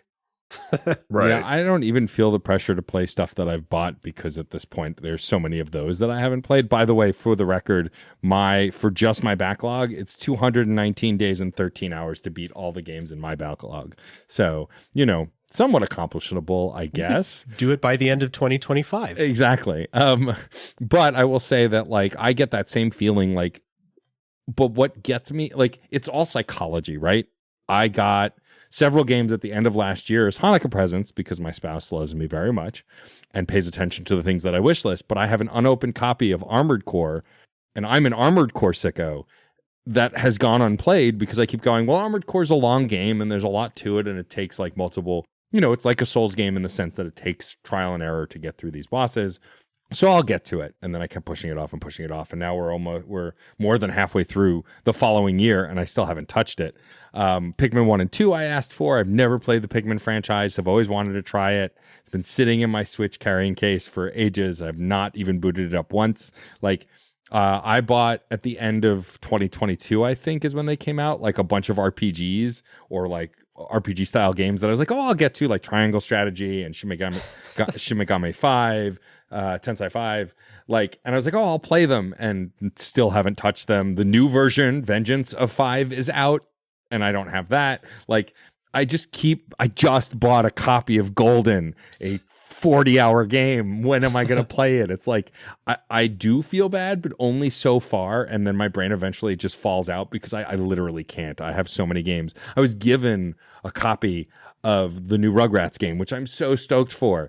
When am I going to play it? Now, thankfully, that game is probably like 6 hours long, right? I got a code for another game that, well, I guess by the time folks hear this will be out, Yars Rising, which I was really excited about from Atari and Limited Run, and like had heard good things. Still haven't touched it as of when we're recording. It's just one of those things that like, I don't know that the word backlog makes me feel guilt more than looking at my gigantic library and all the really classic indie games. Like I have, like now I'm just seeing what I can remember. I have Neon White on Switch. I have Ollie Ollie World on Switch. Haven't touched those. And these are all games that I buy like in bulk at the end of the year that are on sale for some big sale. Every time there's a Steam sale at this point, my spouse Sarah just asks, so what'd you buy? Not like, how could you buy all those games you have no time to play? It's just, well, what'd you buy? Because it's just an inevitability. Yeah. Part of it, too, is so there's a little bit of the guilt that I feel about, like, I spent money on this and I have not touched it. Part of it, too, and I think the bigger part of this, like the feeling that I want to play these and like the feeling that I am not okay with the idea that I can't play all of these things is that the experiences that you are missing out on by not playing them. And it's not to say that you're not getting great experiences from the things that you are playing, but I look at the backlog list and just pull a random game, Metal Gear Solid 5. I know I'm going to enjoy playing Metal Gear Solid 5, but like, when am I going to find the 70 hours to play that game or however long it takes? Like, I could carve out that, but that would be at the expense of other experiences. And so you get into this never ending thing of like trying to, schedule things out in advance, which is a bad idea for me too. I don't like doing that. So the bigger feeling and like the bigger pressure I feel would be like to look at the list and be like, man, I'd really love to play Max Payne, but I'm playing 5 games right now. I can't start playing Max Payne without kicking something else out that I want to play. And it's this never-ending battle. Do you guys, are you guys big into replaying games? Because I feel like that can be a factor too. For also like a factor. How quickly you get. Because I am not a big replay games guy. Like I treat kind of games almost like books, where it's like I am far more excited by the idea of jumping into like a new world, a new adventure, than going back to something. Even if it's like some of my favorite games of all time, I've only played once by and large. And like, even then you still have to work on finding time to fit everything in. But I've always, when I have like friends and peers that are like, oh yeah, I replay this game or these couple games like once a year, and I'll like, that's awesome. I just don't have that in me. And I always wonder, like, is that bad? Or like, am I depriving myself? Or like, am I just like someone that's just like, oh, that's cool, but I just doesn't do it for me the same way. Like, I'd rather just, if you put something new in front of me, I'd rather just try the new thing. Yeah, for me, it's very game specific. I do like to replay games, but it depends on what it is. I used to play Chrono Trigger every year for a long time because it's my favorite game of all time. But I guested on a podcast this year to talk about it and didn't replay it. I replayed some of it, but like I didn't finish it because I just didn't have the time. It's like, but then Metroid Fusion gets released on another platform and I replay it because it's one of my favorite games ever made, and it's like 5 hours long. So I think it's lengthwise. Like, Sure. I think I told Dave this. Persona 5 Royal is my favorite RPG that I'll never play again. It is by far one of the best RPGs I've ever played, but I will never spend 169 nice hours again playing that game. I just won't do it. I just don't have that kind of time. But like, then again, I replayed X2, Wolverine's Revenge, a game from my childhood that I loved because it was for a purpose. I think most of my replaying lately has been, say, to replay games for a certain tournament celebrating a certain king of games. Right. And that brings me to it. Like, I replayed Sonic Adventure this year and loved it because I love that game, but I don't know that I would have replayed it if I weren't playing it for the purposes of capital C content. Same for me. Like, you know, I mean, we had a show literally called Replay. So it's like, yeah, I got to replay the Mortal Kombat 9 campaign, which I loved, but I have not touched since it came out. So this is a great excuse to do that. Yeah. But yeah, outside of like, I guess, obligations, right? Yeah. I mean, but that said, if the physical copy of Hi-Fi Rush it will drop eventually, so I'm told. When that comes out and I receive it, I will play it on my PlayStation 5 because I love that game and it's become one of my favorites. But like, not every game that I want to replay has that hold. Like, I started a replay of Mario and Luigi Superstar Saga because it came to the Switch, and I was like, I love this game. And then after like an hour, I was like, yeah, but some of these platforming puzzles suck, and I think I'm good. I'll watch a recap. Yeah, you kind of got your fix of like, oh yeah, it's still that game. And then I went, oh, but I can play the new one that comes out in 3 months. So, you know, Right. Yeah, I don't replay games very often either, and it's partly because I'm always after the new experience. And now that, you know, I have the podcast that is like, it is the end result of most of the games that I play is they end up in a podcast episode. So if it's a game that I haven't done on the podcast yet, I'm open to replaying it to do like the critical analysis of it.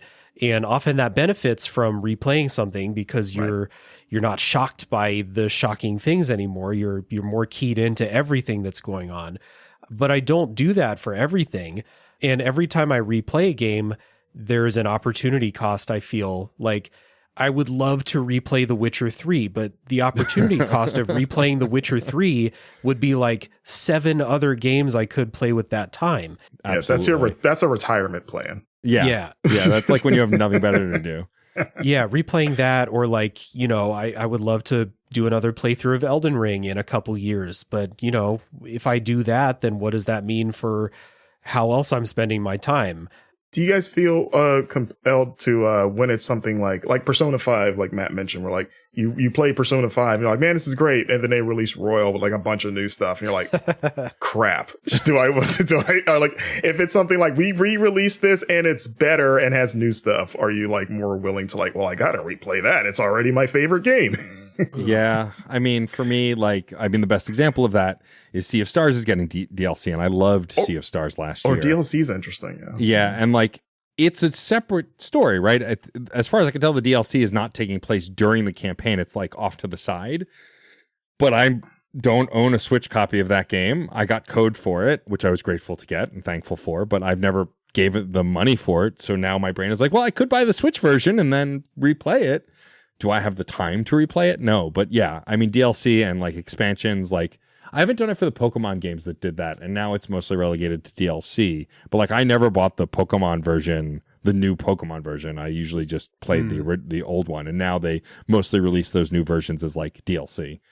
I haven't considered this possibility because I was always super late to the Persona games. I hope not. Like, I hope I don't get roiled with a big long game like, I don't know. Let's just say, for the sake of argument, Xenoblade Chronicles 3 comes out with a new version with new story that's intertwined with the main, so you have to replay it, like Persona 5 Royal.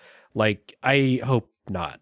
that would be a really hard decision. DLC is already really hard for me because when I finish a game, I close the door on it. Like, the book is closed, so it's really hard for me to, pick up DLC for Control 6 months after I finished playing Control and then feel motivated to play more Control. Like I felt like I was done with it when that DLC came out. It's wild too, because like on paper you're like, oh, you made new content for this thing that I love. You should be like doing like cartwheels, right? Yeah. I wonder if that stems from this mindset of like, there are so many things to play and I feel like I want to experience as much as possible.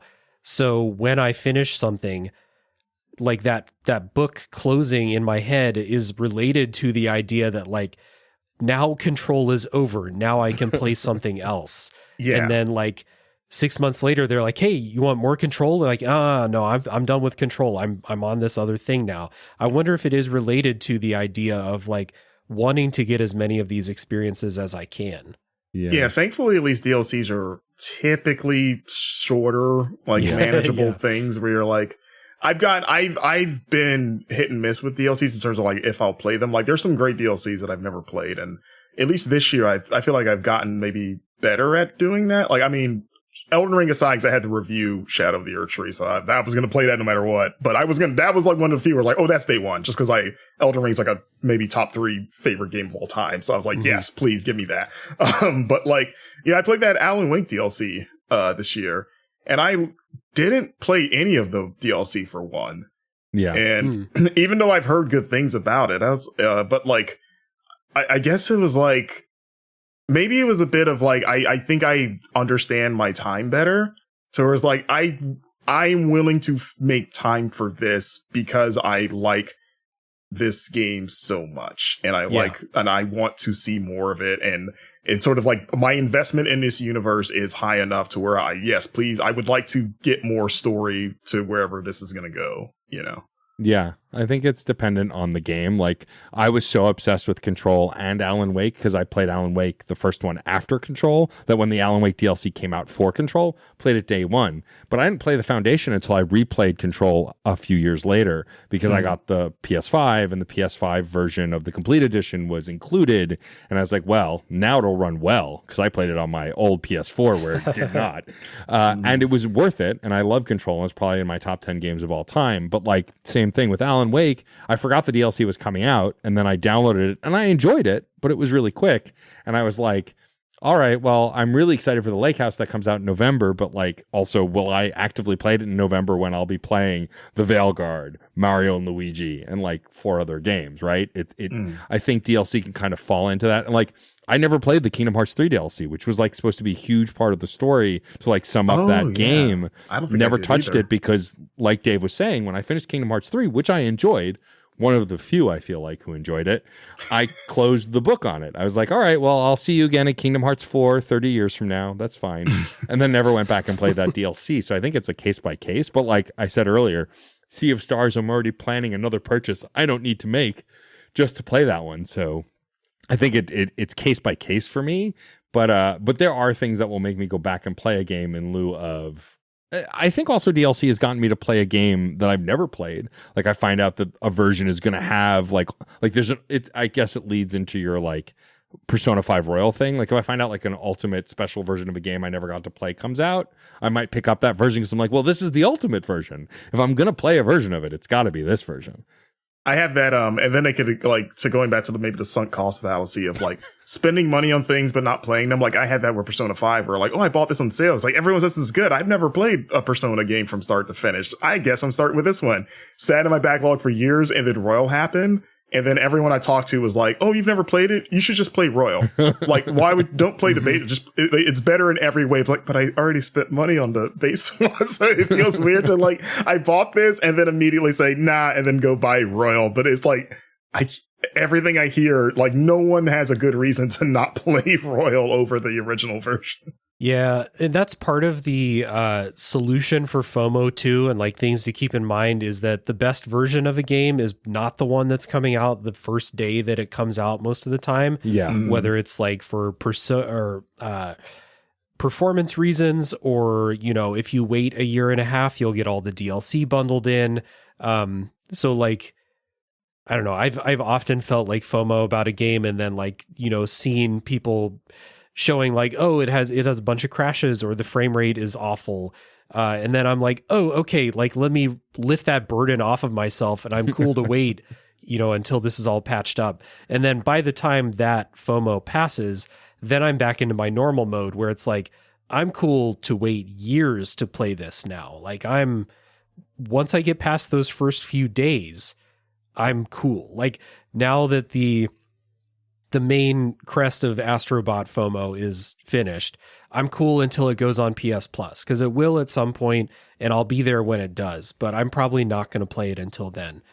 Just because you ride out that first wave and then your cooler head prevails.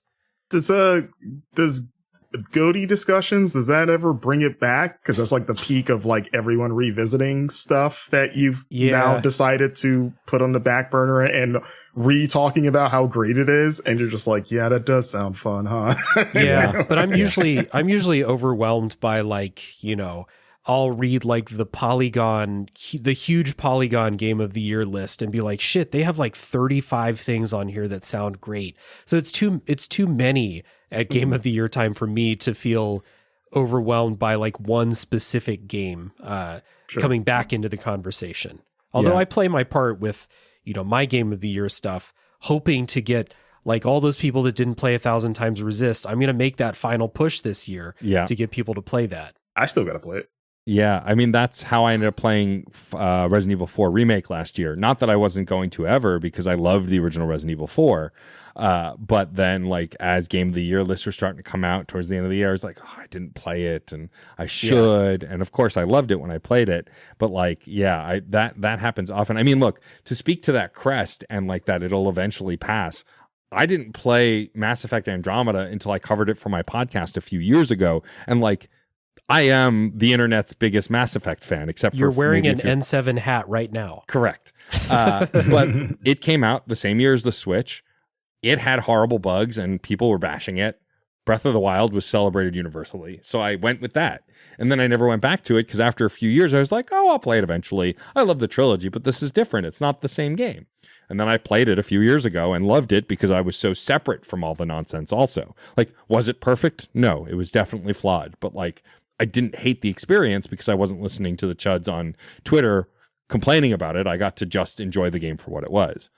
That's the other side. Like that's the inverse of FOMO, when you get to just ignore the discourse and come to a game late. Like I played The Last of Us Part 2 for the first time last year. So I was not part of any of the discourse about that game, and I just got to play it and experience it. And that was nice. Yeah. There's a bright side to the backlog. Yeah, for sure. So we have community responses for the topic of feeling pressure and feeling like you have to play the things in your backlog. So I will start once again with Mikey Tabletop. Right to the point with Mikey. Mikey says, life's too short to waste your time on games you're not enjoying. There's no worries in not finishing a game. And then Mikey says, actually, life is too short to play any video games. Go see a musical or throw a Frisbee or something. Thank you, Mikey. Mikey's right. There's definitely no way in which we will play all the games that we ever want to play in our life. And when you do the math, it's actually really kind of sad. So, Yeah, I do think that taking those breaks to do anything that is not playing a game just makes it feel better to get back to games. Yeah. Like as much as you love games or love anything, you need a break from it. You need to recharge the battery. So yeah, I think that's great advice. I apply that. I'm like, I'm just gonna go for a walk. Yeah. Something, Being a dog owner is helpful for that, because sometimes the whether you're going for a walk or not is not up to you anymore. That's right. Up next is Dischimera from the Game Over Hell YouTube channel. Pressure may be only because of video creation again. If there's a game I know I'll really enjoy, I feel pressure to set everything aside for it. With the endless choice, I usually use a picker wheel online. That's actually a really good idea for like if you can't decide what to play, to just use one of those picker wheels. That said, for every 10 games that get announced, I usually one that I feel any pressure to play. I have way too many retro classic games and series I never played to go through.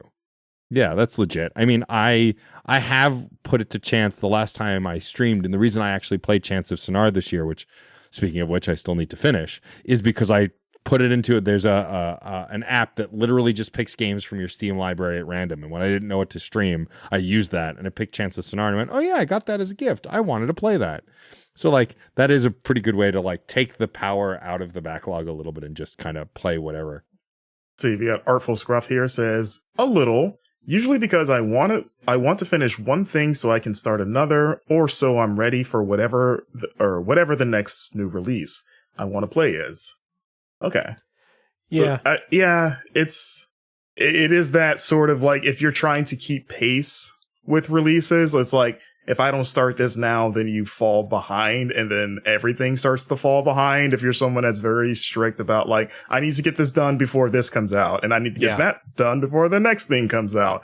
And I feel like if you are not actively working in this industry where it requires you to keep up releases, I say, like, don't feel obligated to do it. Like I have had to, like, I have a professional reason for trying my best to keep up with that. But I would say, like, it can be its own sort of prison a bit. So I would say, like, unless, I mean, you know, do what you want, of course. But, like, if you're not truly obligated to do it, don't put yourself in that box, you know? Yeah. I don't do that for every new game that I want to play, but like maybe once or twice a year, there'll be something coming out where I'm like, I want to clear the decks for when this comes out. Like when Elden Ring came out, I purposely finished everything I was playing before Elden Ring came out. I didn't start any new games. If I had extra time, I did something else. I didn't want to, start anything else. So I definitely get that. Next up is Randall, again, one of our patrons. Thank you, Randall. Randall says, at this point, I play what I feel like playing. Sometimes I fall into my comfort rut of switching between 2 or 3 games that I've played over and over, but that's not an issue as long as I'm enjoying it. That's what this hobby is about, having fun. And I agree, like, you shouldn't feel bad for going back and playing that game that you really love. Like, I'll replay Bloodborne every now and then because I really love that game, or I'll play half of it or something like that. And I don't feel like that's wasted time that I should be spending on something else because I love Bloodborne, and no one's going to take that experience away from me. Yeah, I feel like live service or multiplayer games are the biggest sort of like, because you can just keep going back to those games, like anything that I feel like you have like a comfort food game. Like mine is Yu-Gi-Oh! Master Duel, where it's like, is my, I just want to play something and I haven't decided what, I'll fire up some Yu-Gi-Oh! But then sometimes I'll spend so much time with it that you almost feel guilty of like, I could be playing something new, but I'm playing this thing that I already have like well over 300 hours.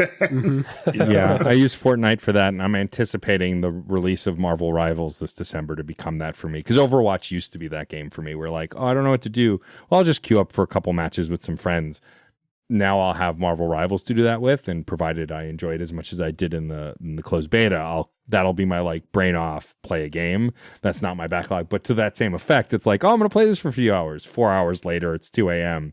I guess I could have been playing something else if I was going to play it this long, kind of a thing. Especially when you tell yourself, like, I can't play this RPG. That's like 50 hours. And then you spend like that same amount of time doing like another thing. And you're like, that was a lie that I told myself. Yeah, basically. Up next is Snack Taku, a patron, who just says, pressure is for tires. Well said. Well said. I like that. Let's see. DC Senior Bracer F rank patron says, I don't call it a backlog. I call it a library, like we talked about before. I picked that up from Burger Champ, I believe. To build on that, just like a person who collects too many books but never finishes or even opens them, with some books strewn about, half read, maybe abandoned, but ready to pick up again at any time. That's how I view my video game library. I mean, you sound very mentally healthy and someone who is stable and not a content creator. For like, are video games the only thing that you exclusively have a backlog for? Because I feel like I love reading, but I don't buy books the same way I buy games. Like I don't buy a new book until I finish what I'm reading. Like I have that under control. Me too. It's funny how like you think like, oh, I should be able to do that with games, right? Yeah. Or vice versa. Like, how have I not gotten like obsessive with books in the same way where I have a shelf full of books I haven't read? And I do have a shelf full of books that I haven't read, but I don't have the same thoughts about like, I spent money on this, I need to read it, or like even the thought that I'm missing out on some experiences, even though I know that I'm going to enjoy them.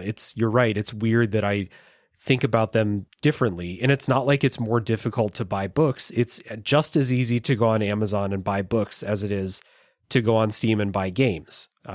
It's weird how Yeah, it's weird how that happens. I guess no one's just coming up at my door and giving me 3 free books every single week that I might or might not like. That's the only difference. But Barnes and Nobles, they have a Game Pass equivalent. Yeah. Well, I guess that's the library, actually. I think that's just a library card. And it's free, and it's incredible. Yeah. Yeah. All right, we just invented libraries. Good job, guys. Yeah, nice. Next one is from Nick, patron from Friday Night Gamecast. Nick says, learning when or when not to put a game on the backlog is important. We're all guilty of owning plenty of software we'll never touch, but as we move forward, we have to be mindful of making sure we're putting our money down on games we know with absolute certainty that we'll play. Just remember that you need to have fun. Don't let an idea or concept of playing shit you think is important take the fun away from what you're doing right now. Yeah, we'll see. Yeah, legit. I mean, it's funny. I was slogging through the RoboCop game, which I was mostly having fun with, but like I hit like a point of minimal return where it's like, oh, this is fun to play, but I'm not really getting into the story. And then when I retired it on my backlog list and went, oh yeah, I guess I don't have to play that anymore. It felt like a weight was lifted. Yeah. And like no one was making me play that game, but like I just was glad to not be playing it anymore, which meant I probably didn't like it as much as I was telling myself I did. If it makes you feel better as someone that reviewed that game, it's longer than you think it is. Yeah, well, that's what I looked up the how long to beat and went, oh, wait, I have how many more hours? I'm good. I've got the gist. I like the game, but it's longer than it needs to be. Up next is Adam from Backlog Bloggery. Not a lot of pressure to play games. If I own them, they will always be there. If a game, well, that's not necessarily true anymore. If a game is leaving a service like Game Pass, I do feel a bit of pressure to finish it if it was one that I wanted to play but haven't gotten around to yet. When dealing with approaches, I haven't found something that works yet. Preach, we're all in that place. I try by order. I bought it, console generation it belongs to, alphabetical random number generator, but nothing is really sunk in just yet so I can play what I want. It is super important to play games we want, not the ones we feel obligated in life, obligated to. Life is too short and backlogs are too long to be really hung up on it. There's a certain point you just got to let go, right? Yeah. You just have to just accept that, you know, I look at that Steam library and I look at some of the stuff in there. And I'm just like, I'm never going to play that. And I have to be cool with that. Yeah. Yeah. From the ideas of trying to find ways to filter it, have you guys ever done by seasons? Like I said, as we're getting into like Halloween season, I feel like that's a good filter. Spooky we're like, games. I'm going to play what's the spooky games I have in my backlog? And that narrows the field a bit. I actually did. So this episode's going to come out, first episode in November. And then the rest of, November, the stuff, it's not actually going to work out this way, but the stuff I was playing around this time is all fall games, like Night in the Woods and Pathologic and, fall pumpkin spice flavored games. Yeah, exactly. Yeah. So Pathologic is extremely pumpkin spice flavored. Yeah. But yeah, I do kind of have those themes sometimes. Maybe I do look forward to Halloween season more because I know exactly what kind of thing I want to play. So it's easier to pick what to do during something like that. Let's see. We have Thrak, from the 3DO Experience podcast. I always feel pressure to play games so I can get the experiences out of them. The problem is I have so much choice, I don't know where to start, and when I'm playing something, I tend to feel like I'm missing out on what I'm not playing. I have to sort of turn on blinders and just play the game I'm playing, but it's a struggle. If you don't think about it as a backlog and more as a library, it does tend to calm you down. Collecting and playing games are two separate hobbies, but if you can find a balance, you'll do all right. Play the games you want to play and try your best to enjoy them. That is my number one mantra for backlog. And I tell my friend that I mentioned before, because he always has that conundrum of like, I have all these games, but I never know what I want to play next because you're like paralyzed by choice. And I was just say, just play what you feel. Like, don't feel like, because he has like big stuff, he's like, oh, you almost feel obligated. This is a really big game I should play. Like he has like Marvel Spider-Man and hasn't played it, or like God of War, like the 2018 one. He's like, oh, these are like culturally significant, whenever you want to call it. I should play that next, even if maybe like, but are you actually in the mood for that style of game? It's like the corny thing to say, but like, trust your heart. Like, what are you really in the mood for? now. But I trusted my heart and played Astrobot, and Astrobot reminded me that I've barely started God of War Ragnarok. So like, well, that game's a reminder. Like, it's literally throwing in my face all the games that I haven't played yet, and so it's like kind of counterintuitive. That's a betrayal for sure. I'm glad. I just want to say I'm glad that we have as many people writing in and basically admitting that it's a struggle and that they feel pressure and that they feel FOMO and things like that. Because again, I think it's like a lot of people I think want to act like, no, this doesn't bother me. I'm perfectly fine with it, when it's perfectly normal. And the three of us have, agreed to some extent that this is something that, it's psychology and normal to feel like, I'm putting a lot of time into this game and I'm having fun with this, but the people in the Discord server are all playing this other game. And I got a little bit of Star Wars Outlaw FOMO because people were having fun playing Outlaws. And I didn't want to play that. Like I let release day pass me by, no problem with that game. And then people in Discord were like, hey, this is actually pretty fun. And it's really pretty. And it's cool to be in the Star Wars world. And I was like, shit, should I drop everything? No, I can't. And then, it passes over. But like, these are real feelings. So I'm glad that people are actually like sharing that this is not just, me, basically. Right. The final one for this is from Steve from Indie Quest Podcast. Not feeling serious pressure. No, I already put a lot of time into gaming as a hobby, so I don't really hold any guilt or feelings of pressure around the games I'm not playing. I'm aware that games come out faster than any one person can keep up with. I do maintain a playful ignorance that someday I'll complete my backlog, but I know deep down I won't. And I also don't think that's the point of having one. In my experience, it feels like there's a bit of pushback on the idea of a backlog right now. People suggest that it's unhealthy to focus on, and you should just live in the moment. But like most things, I think backlogs can be enjoyed in a healthy way.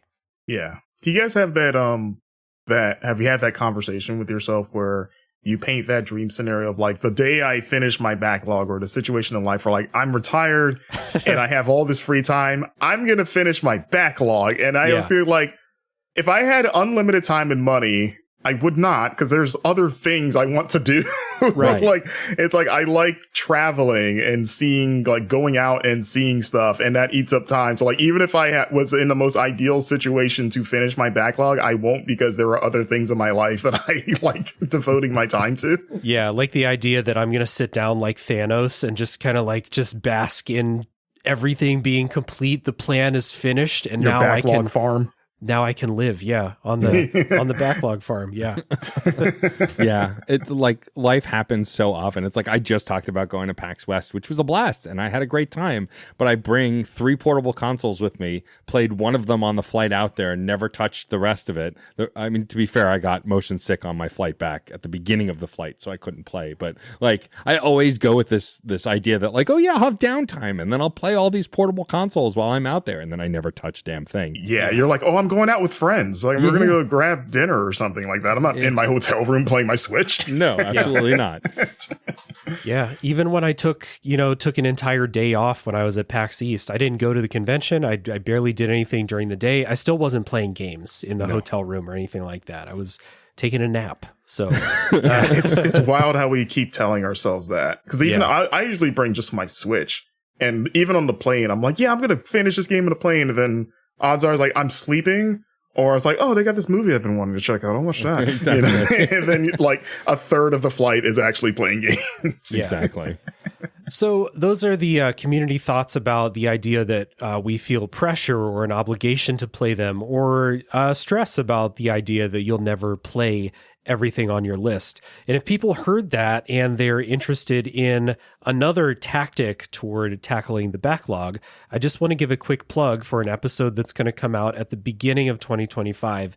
The plan is it will be the second episode in 2025, which is the episode about our backlog resolutions challenge with 1 year in the books. So this year, 2024, a bunch of people in my Discord server, including Matt here, made a list of games that we were going to finally play this year from the backlog. To varying degrees of success so far. We've got a couple months left in the year to work on it. Some people have, done really well and completed their list. Some people, that are named Dave Jackson wrote way too many games on the list, and I'm never going to finish them. But we're going to do a whole episode talking about that experience of one way that we decided, like, this is going to be the way that I finally get this game out. Like, for me, this is how I finally forced myself to play Mother 3. And then I played it and I really enjoyed it. If I didn't do this, it might still just be sitting back there unplayed. Not that I wouldn't have played something else, worth my time, but that's how that went. So that'll be a completely different episode, but everyone stay tuned if that sounds interesting, and then join in with us in 2025 if that sounds cool. Marcus, have you ever tried a backlog resolutions challenge before? Not a formal one. I've had conversations with myself. Actually, Persona 5 is probably the one that where every year since I've had, I'm like, I think this is going to be the year I play it. This is the year. This is the year I do it. Yeah, I am proud to be a part of this challenge. I will say that I am at a cool 50% completed for my list, but I only put 22 games and I've started 16 of them. So kind of, and a lot of them were like I have a few like Persona 5 Golden is on there, Persona 4 Golden, but also there was To the Moon and Cocoon and all these much shorter games. See, that's the way to do it. Yeah, not me with my fucking Octopath Traveler 2 on my resolutions list. Yeah. But I have Earthbound on here, and I started it. I don't think I'm going to finish that this year. I was like, do you have to finish it? Is it enough to just say you started it at least? You can play until you feel like you're done. Yeah. Okay. The point is to try these games. Yeah. Right. So anyway, future episode, everyone stay tuned. And again, if that sounds cool, we're going to be starting again in 2025 with all the lessons that we've learned along the way. And wait, so I have a question for you, Dave, before we move on. Yeah. Do you roll over the games you didn't finish to the next year's list, or do you start I'm not going fresh? to. No, Because if I didn't play it this year, why would I force myself to do it next year? That's games unless I really now. want to. Yeah. All right. So we have bonus thoughts from the community, and in this list we have some people that haven't contributed to the other sections of the discussion. So I do want to get through the rest of the thoughts from the community. We can bounce off those and then bring this discussion to a close. So I'll start with Pie Boy, who says, I don't really keep a formal backlog. I just have games I know I want to play. And like everyone, that list only grows. I accepted that I won't reach everything, and I don't have a plan to tackle it all. I'm more of a creature of whim. Just play whatever looks good in the moment. And in parentheses, this is not helpful for finishing games. If that whim includes new games, then I'll play them. But usually games tend to be years old when I reach them, and that's okay. I would love to be a creature of whim, just floating on the wind, trying whatever catches my eye that day. Right? I can't even imagine what that's like. I mean, also part of it is I put some pressure on myself to finish everything I start. Most of this is self-created on our parts, Matt. Yeah. But I think I like seeing the number go up on my completed games list and my thread on Twitter. And so I want to finish everything I start, but I am trying, like Marcus, to if I'm really not enjoying myself, to let it go, and also understand if I am playing 5 or 6 games at once that a few of them may fall to the wayside. The big fear is that if I don't play a game long enough and then come back to it and look at the the main status screen, my character standing there, and I go, wait, how the hell do I play this thing? Who is this person? Yeah, what do I do now? And that's always my biggest fear is I'm going to go back to a game and have no idea what I was doing. Why did I save here? This is the worst spot to stop. Yeah, just in the middle of something popping off. Do you guys know do you guys know the most game, the highest number of games you've completed in a given year? Last year I was above 70, I think. Oh, nice. Yeah, last year I was 50 something. I don't think it was my highest. I mean, also there are some years where I play a 5-minute game or some micro games and they add to the list. Game's a game. Count. But I don't know what my highest number is, but I think last year it was 50 something. And this year I'm trending right now somewhere around 30 something, which seemed like a lot 2 months ago, and now slowly feels like not as much. Yeah, I feel like prior to working professionally in games, I think my average was around 70 and my highest was 80 something. Mm-hmm. But that has plummeted as you can tell that you get older when you look at it has dramatically decreased because of time. And then also, ironically, working in games means you don't finish as many games because you're playing too many games. Yeah. That it's hard to finish. It's harder to finish stuff. It's funny how that works. Yeah, I mean, so last year I finished 74 games, and it's just because I don't have kids. I have so much free time, and this is what I spend my free time doing. So like, I am lucky to be in this situation, like to be able to play that many games. There are, lucky reasons why I can do that. So I know that most people my age probably are not going to finish 74 games in a year, and I probably won't get there this year. So yeah, just the way it goes. Yeah, it was 42 games for me last year, and this year I'm trending at 35. So I'm almost at that same point, but I feel like as more AAA games come out at the end of this year, that's going to slow down to a crawl, but I guess we'll see. All right. Up next, we have Nomad from the Retro Wildlands podcast. As a 40-year-old stepfather of 2 teenagers, a husband whose priority is his family and his home, someone who works 45 plus hours a week at a salary job, and someone who tries like hell to put health and well-being first, it's pretty apparent that I don't have a ton of free time for gaming. And that making gaming one of the bigger stressors in my life right now. Don't get me wrong, I love this hobby. Gaming is in my DNA, but with so little time and a backlog that just keeps growing, I've had to come to the sad realization that I will never have time for it all. FOMO is real for me because I want to enjoy new things with other people, but sadly, all that tends to do is increase my backlog. I do feel pressure to complete games I've already started, and the only way I've been able to combat that is by sheer discipline. I force myself to finish a game. Unless it's awful, I won't put myself through that. I will say seeing something to completion is its own dopamine hit. But when it comes to the endless choice, while I do want to play what others are, I tend to just let my heart guide me, and that seems to work pretty well. I love the fact that we have so much to play, and accessibility is better than ever. It is better than it's ever been, but it honestly makes me worried for the industry as a whole going forward. I'm rarely excited to play the next AAA blockbuster or even the next indie gem, mainly because I don't know how much time I'll have, and that gives me a sad. Yeah, I mean, gaming it's such a unique medium in that it's more time consuming than any other form of art. Mm-hmm. Like, a movie at most on average is like 2.5 hours. TV shows, I mean, they can go on for years, but it's like, if you're following it, it's like, I'll watch it once a week when it drops new episodes, or you binge it. But like games, like you say, like, it's like, you're dedicating 12 hours or more to this one thing. Where do you find the time? It's more to, it's such you're at the mercy of it more than I feel like other forms of media. Yeah. I always wonder though, like, I don't have kids either. I always wonder, like, in his case of having 2 teenagers, if you have kids that are into games, that's almost like another, like, method of keeping up with games is through your kids, if that helps at all. Because then you're playing something with them, or even just watching them play something they're into, and then you're like, you're almost like living vicariously through them. If that helps, for any other parents out there, I would love to hear them chime in about that.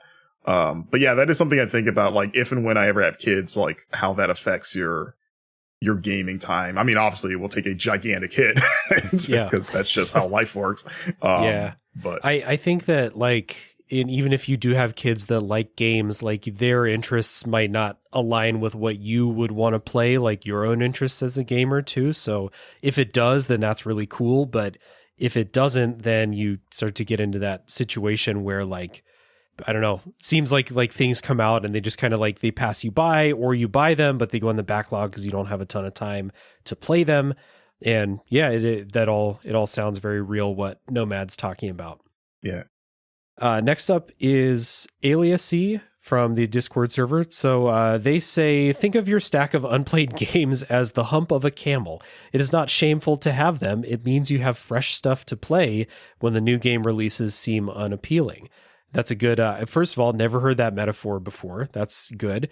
And I think that this, and I think it was Dave C. talking about think of it as a library, and rather than a backlog of tasks awaiting you to be completed, and thinking of your Steam library as a collection of experiences that you could pull out. Like, I'm in the mood for a roguelike. Let me look through and see what I've got that could scratch that itch. Or I'm in the mood for a horror game. Let's see if I've got one in my Steam library, or let's look through Game Pass and see what's on there.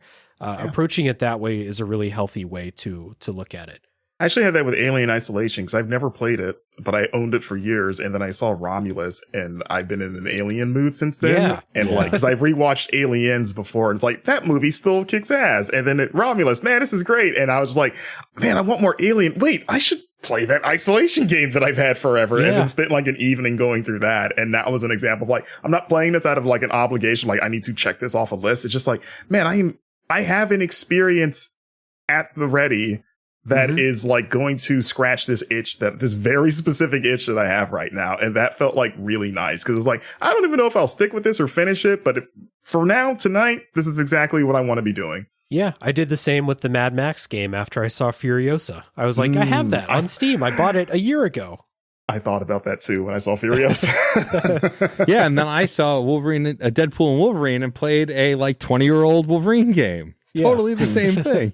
You didn't play that Deadpool game from a decade ago? Oh my God. I played that when it came out and like it was fine. I wanted to like that more than it was, but same. Yeah. Let's see. Control Alt Noob says, on one hand, having so much choice forces me to prioritize the games that I really want to play or don't want to miss out on if they are timed. On the other hand, I often miss out on the games that I want to play in the moment because I can't justify buying them when I have so many others already there. Ultimately, the pros of a backlog far outweigh the cons. For me, it's an insanely fortunate problem that I am grateful to have. I have accepted that I am not going to get to play all the games that I wish to play in my lifetime, and that thought helps me move on from games that I may not be enjoying to the fullest. On to the next. Although I am still admittedly trying to kick that childhood habit of milking a game for all it's worth when games were fewer and further between. Yeah, like the idea of framing it, like ultimately the complaint, quote unquote, of, oh, I have so many video games. Oh, woe with me. It's like, that is like the happiest problem to have, right? It's like, I have all these experiences and the medium that I love so much. I'm just like drowning them in, like, I have a Scrooge McDuck vault, like caliber amount of unplayed games to swim in.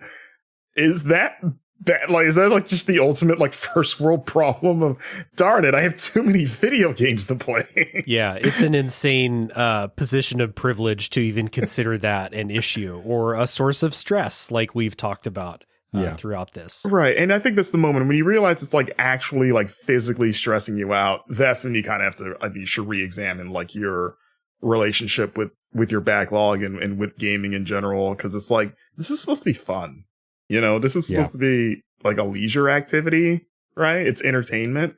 Yeah. So like, why am I like staring at the ceiling late at night, wondering how am I going to squeeze in all these games before I die? You know, when am I going to play Max Payne? We have someone who wrote something along those lines, so I'm going to jump the line here and read what Randall said. So Randall says, my closing thoughts on this are that one should always play games to have fun and not complete them only to achieve completion. It's okay to drop a game. It's okay to play the same game over and over. It's a hobby. It's an outlet for stress. If you find yourself hating that your backlog is growing and it's causing you stress, then you may need to reevaluate your hobby to make it healthier. So right as you said. Is that like getting stressed out or angry that your bank account is growing? Like, oh man, more money keeps coming in. What am I going to do with all this money? How can I hold all these potatoes? Or whatever. Too many limes. Too many limes. Yeah. No, I think that it's really a privileged place to be, to like complain about having too many games to play. And like the fact that I could not buy a new video game probably for 4 years and still not run out of games says something about how lucky I am to have the amount of games that I have. See, when you say it like that, does it feel better to buy something that you don't play immediately because it's an investment? Now. Exactly. It's like, this is an investment in my future. Exactly. You know, like this might come in handy down the line. It's like the dad that keeps a like bin of junk of random things. They're like, well, I might need this weirdly shaped board for something. Yep. You know? Exactly. I don't know what this screw goes to, but I'm going to need it someday. Exactly. I might need Alien Isolation. Yeah. You never know. All right, to go back into where we were in the order, DC, Senior Bracer at Frank, a patron.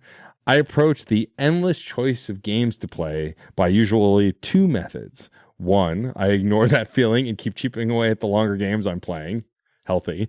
Or two, go back to the game I've already played to comfort replay. So what you're saying is you don't play any new games. You either keep playing the long thing you've been working on, or you just ignore everything and go back and play an old game, which honestly sounds like a blast.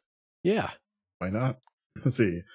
Disc Chimera from Game Over Hell on YouTube says, I've said this before and I'll say it again. Anyone who says there aren't more than a handful of games per generation that's still fun to play and discover nowadays don't know what they're talking about.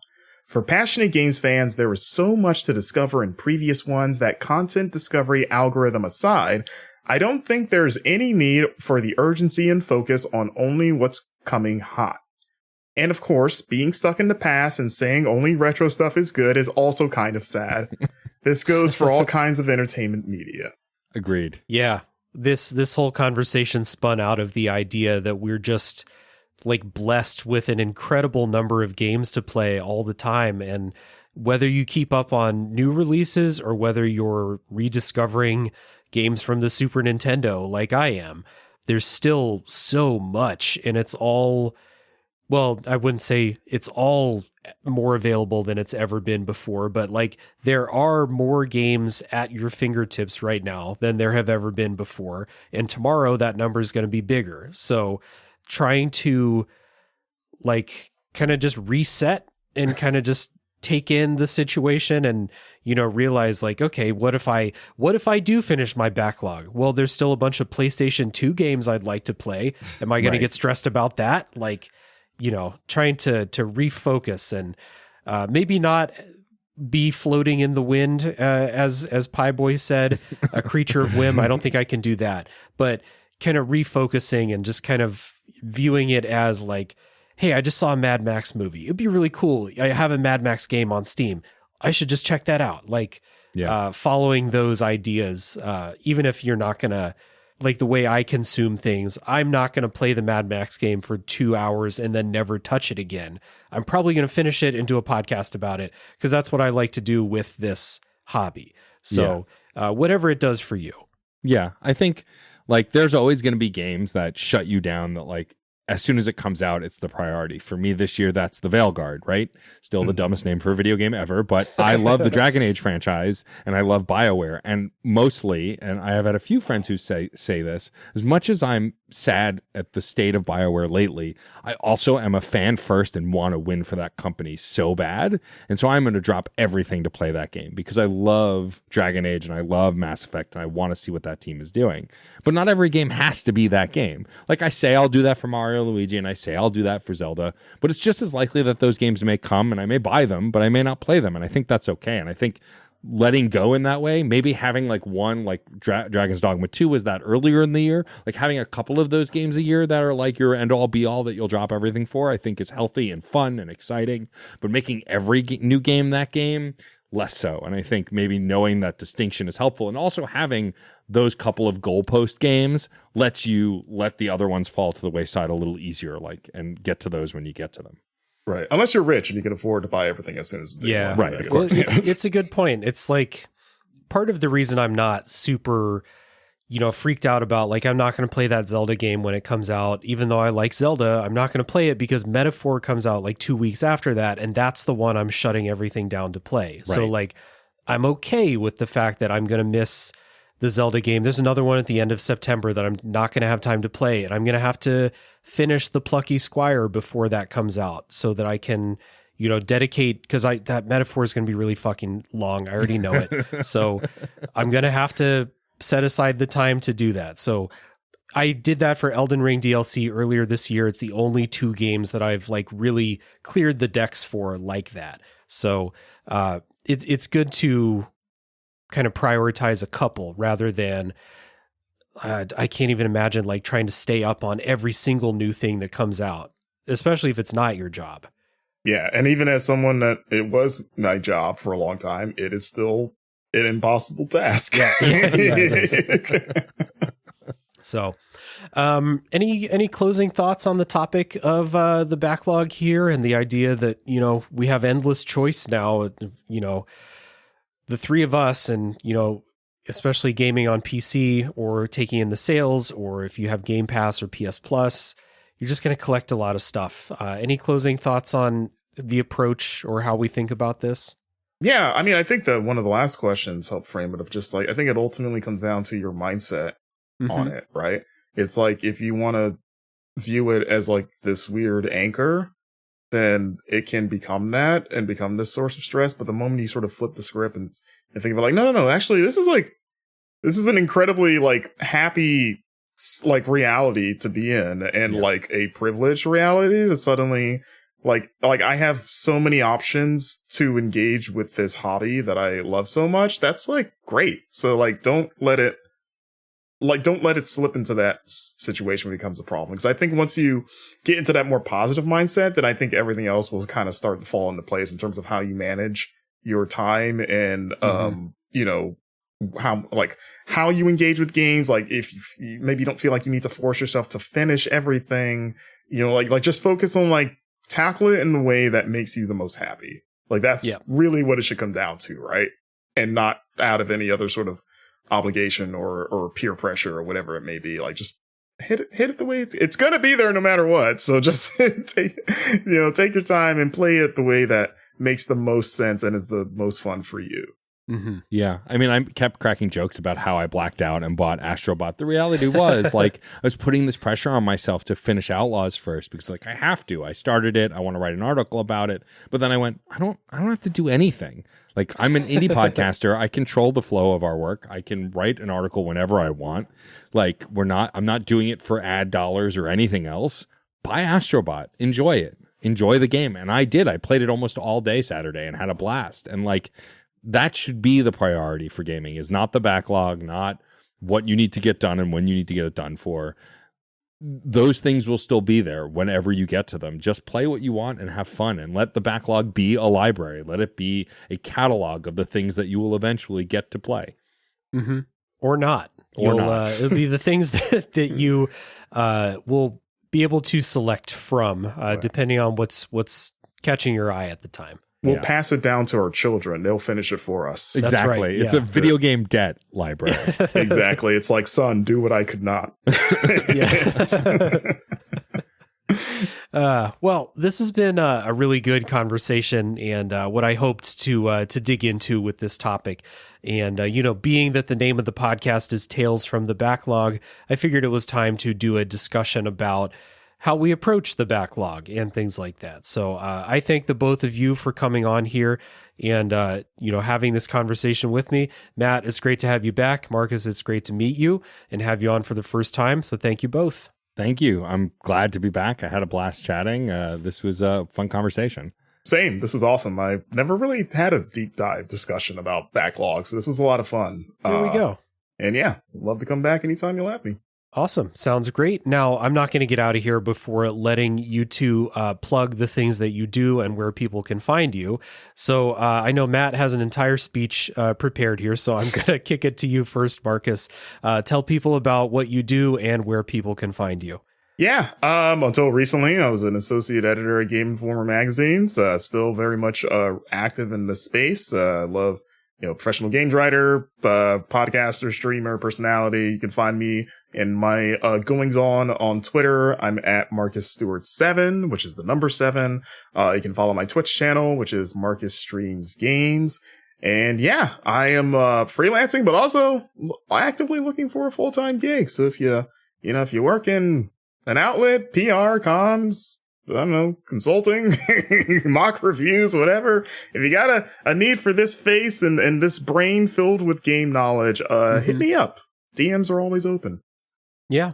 I recently, started watching some of your streams from time to time. They're fun streams. And of course, as we said at the beginning, happy to see you working with the Indie Informer. Jill's a good friend of the podcast and a great person. So happy to see you join on over there. And I've been enjoying the write-ups that you've been doing for them too. Yes. So yeah, if anyone wants to find the stuff that Marcus does, there'll be links down in the show notes so you can easily find him. And if there is anyone out there who is looking to hire Marcus, please consider doing that. That would be very helpful. Matt. Yes. Tell people about all the things that I tease you. I know that things have dropped off in the recent past, but we still have a lot going on. So tell people where they can find you. Yeah, sure. I mean, I also second hiring Marcus. Marcus is awesome. Marcus is always a blast to chat with, both on my podcast and other podcasts. I am the former freelance editor for the Game Informer show, which Marcus was on, which was a blast to do, but is no longer active, though there are still plenty of episodes you can go back and listen to if you'd like. I think they're still up at least. Last I checked anyway. But yeah, I have 2 podcasts that I do. I have the Fun and Games podcast that I do with the incredible Jeff Moonen. It is mostly a topic-based podcast.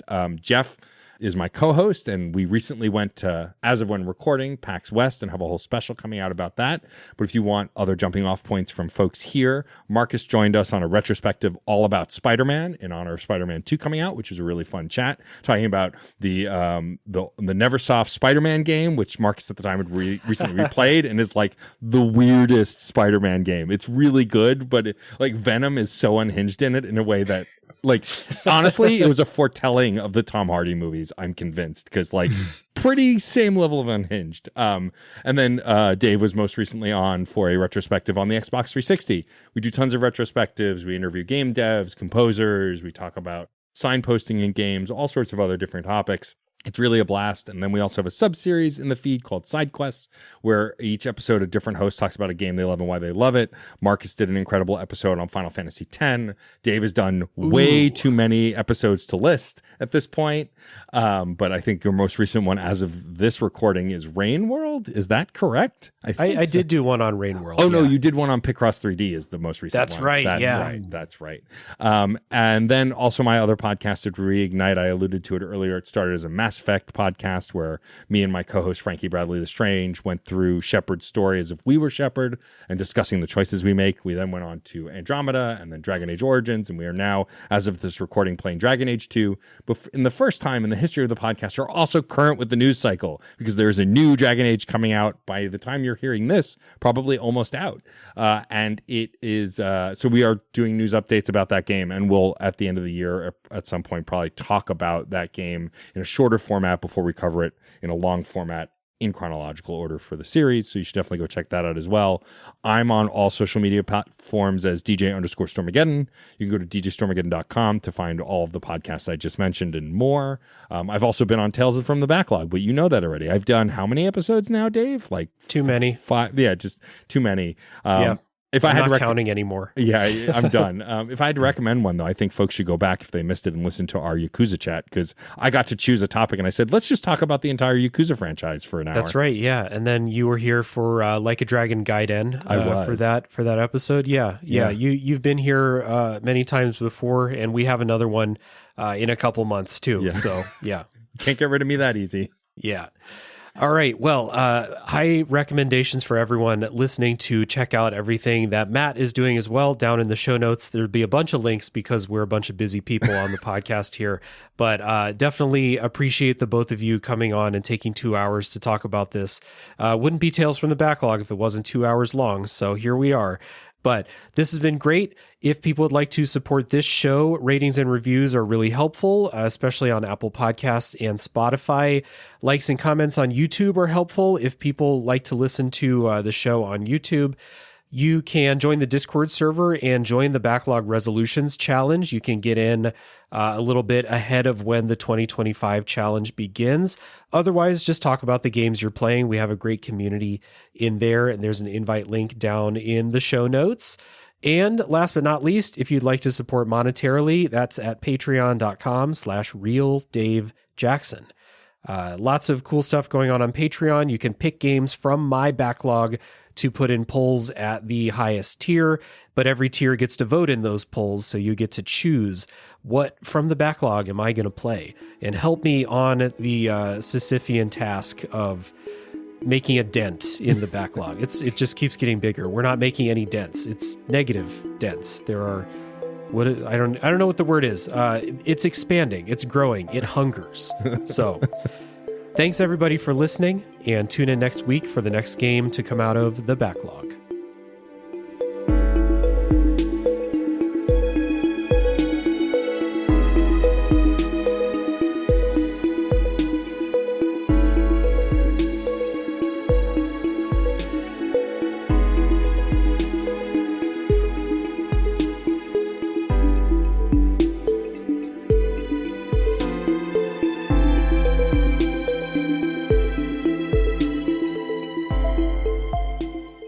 Do you have a gaming subscription service like Xbox Game Pass or a crazy backlog and don't know what to play next? Well, 1H1D might be for you.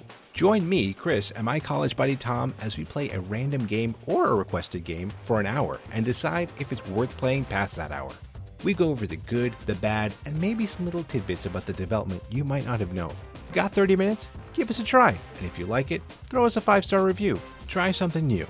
You never know what might be your next favorite game. Welcome to Bits of Time, where we ask you the simple question, is this video game worth your time? And we're two brothers having a conversation about a game and why we loved it. Or a difficult discussion about why I didn't or we didn't beat a game. So I hope you join us. Because it gets pretty wacky sometimes with the questions we ask each other, and maybe a little heated every once in a while too. If you plan on sticking around, you'll be getting 2 episodes each month, the first and third Wednesday. We also have a brand new debate-focused series, so if you want to be a part of it, join us.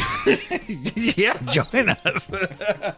Or, reach out, get in contact with us, and maybe you could be on the show with us and debating all kinds of things, granular or not.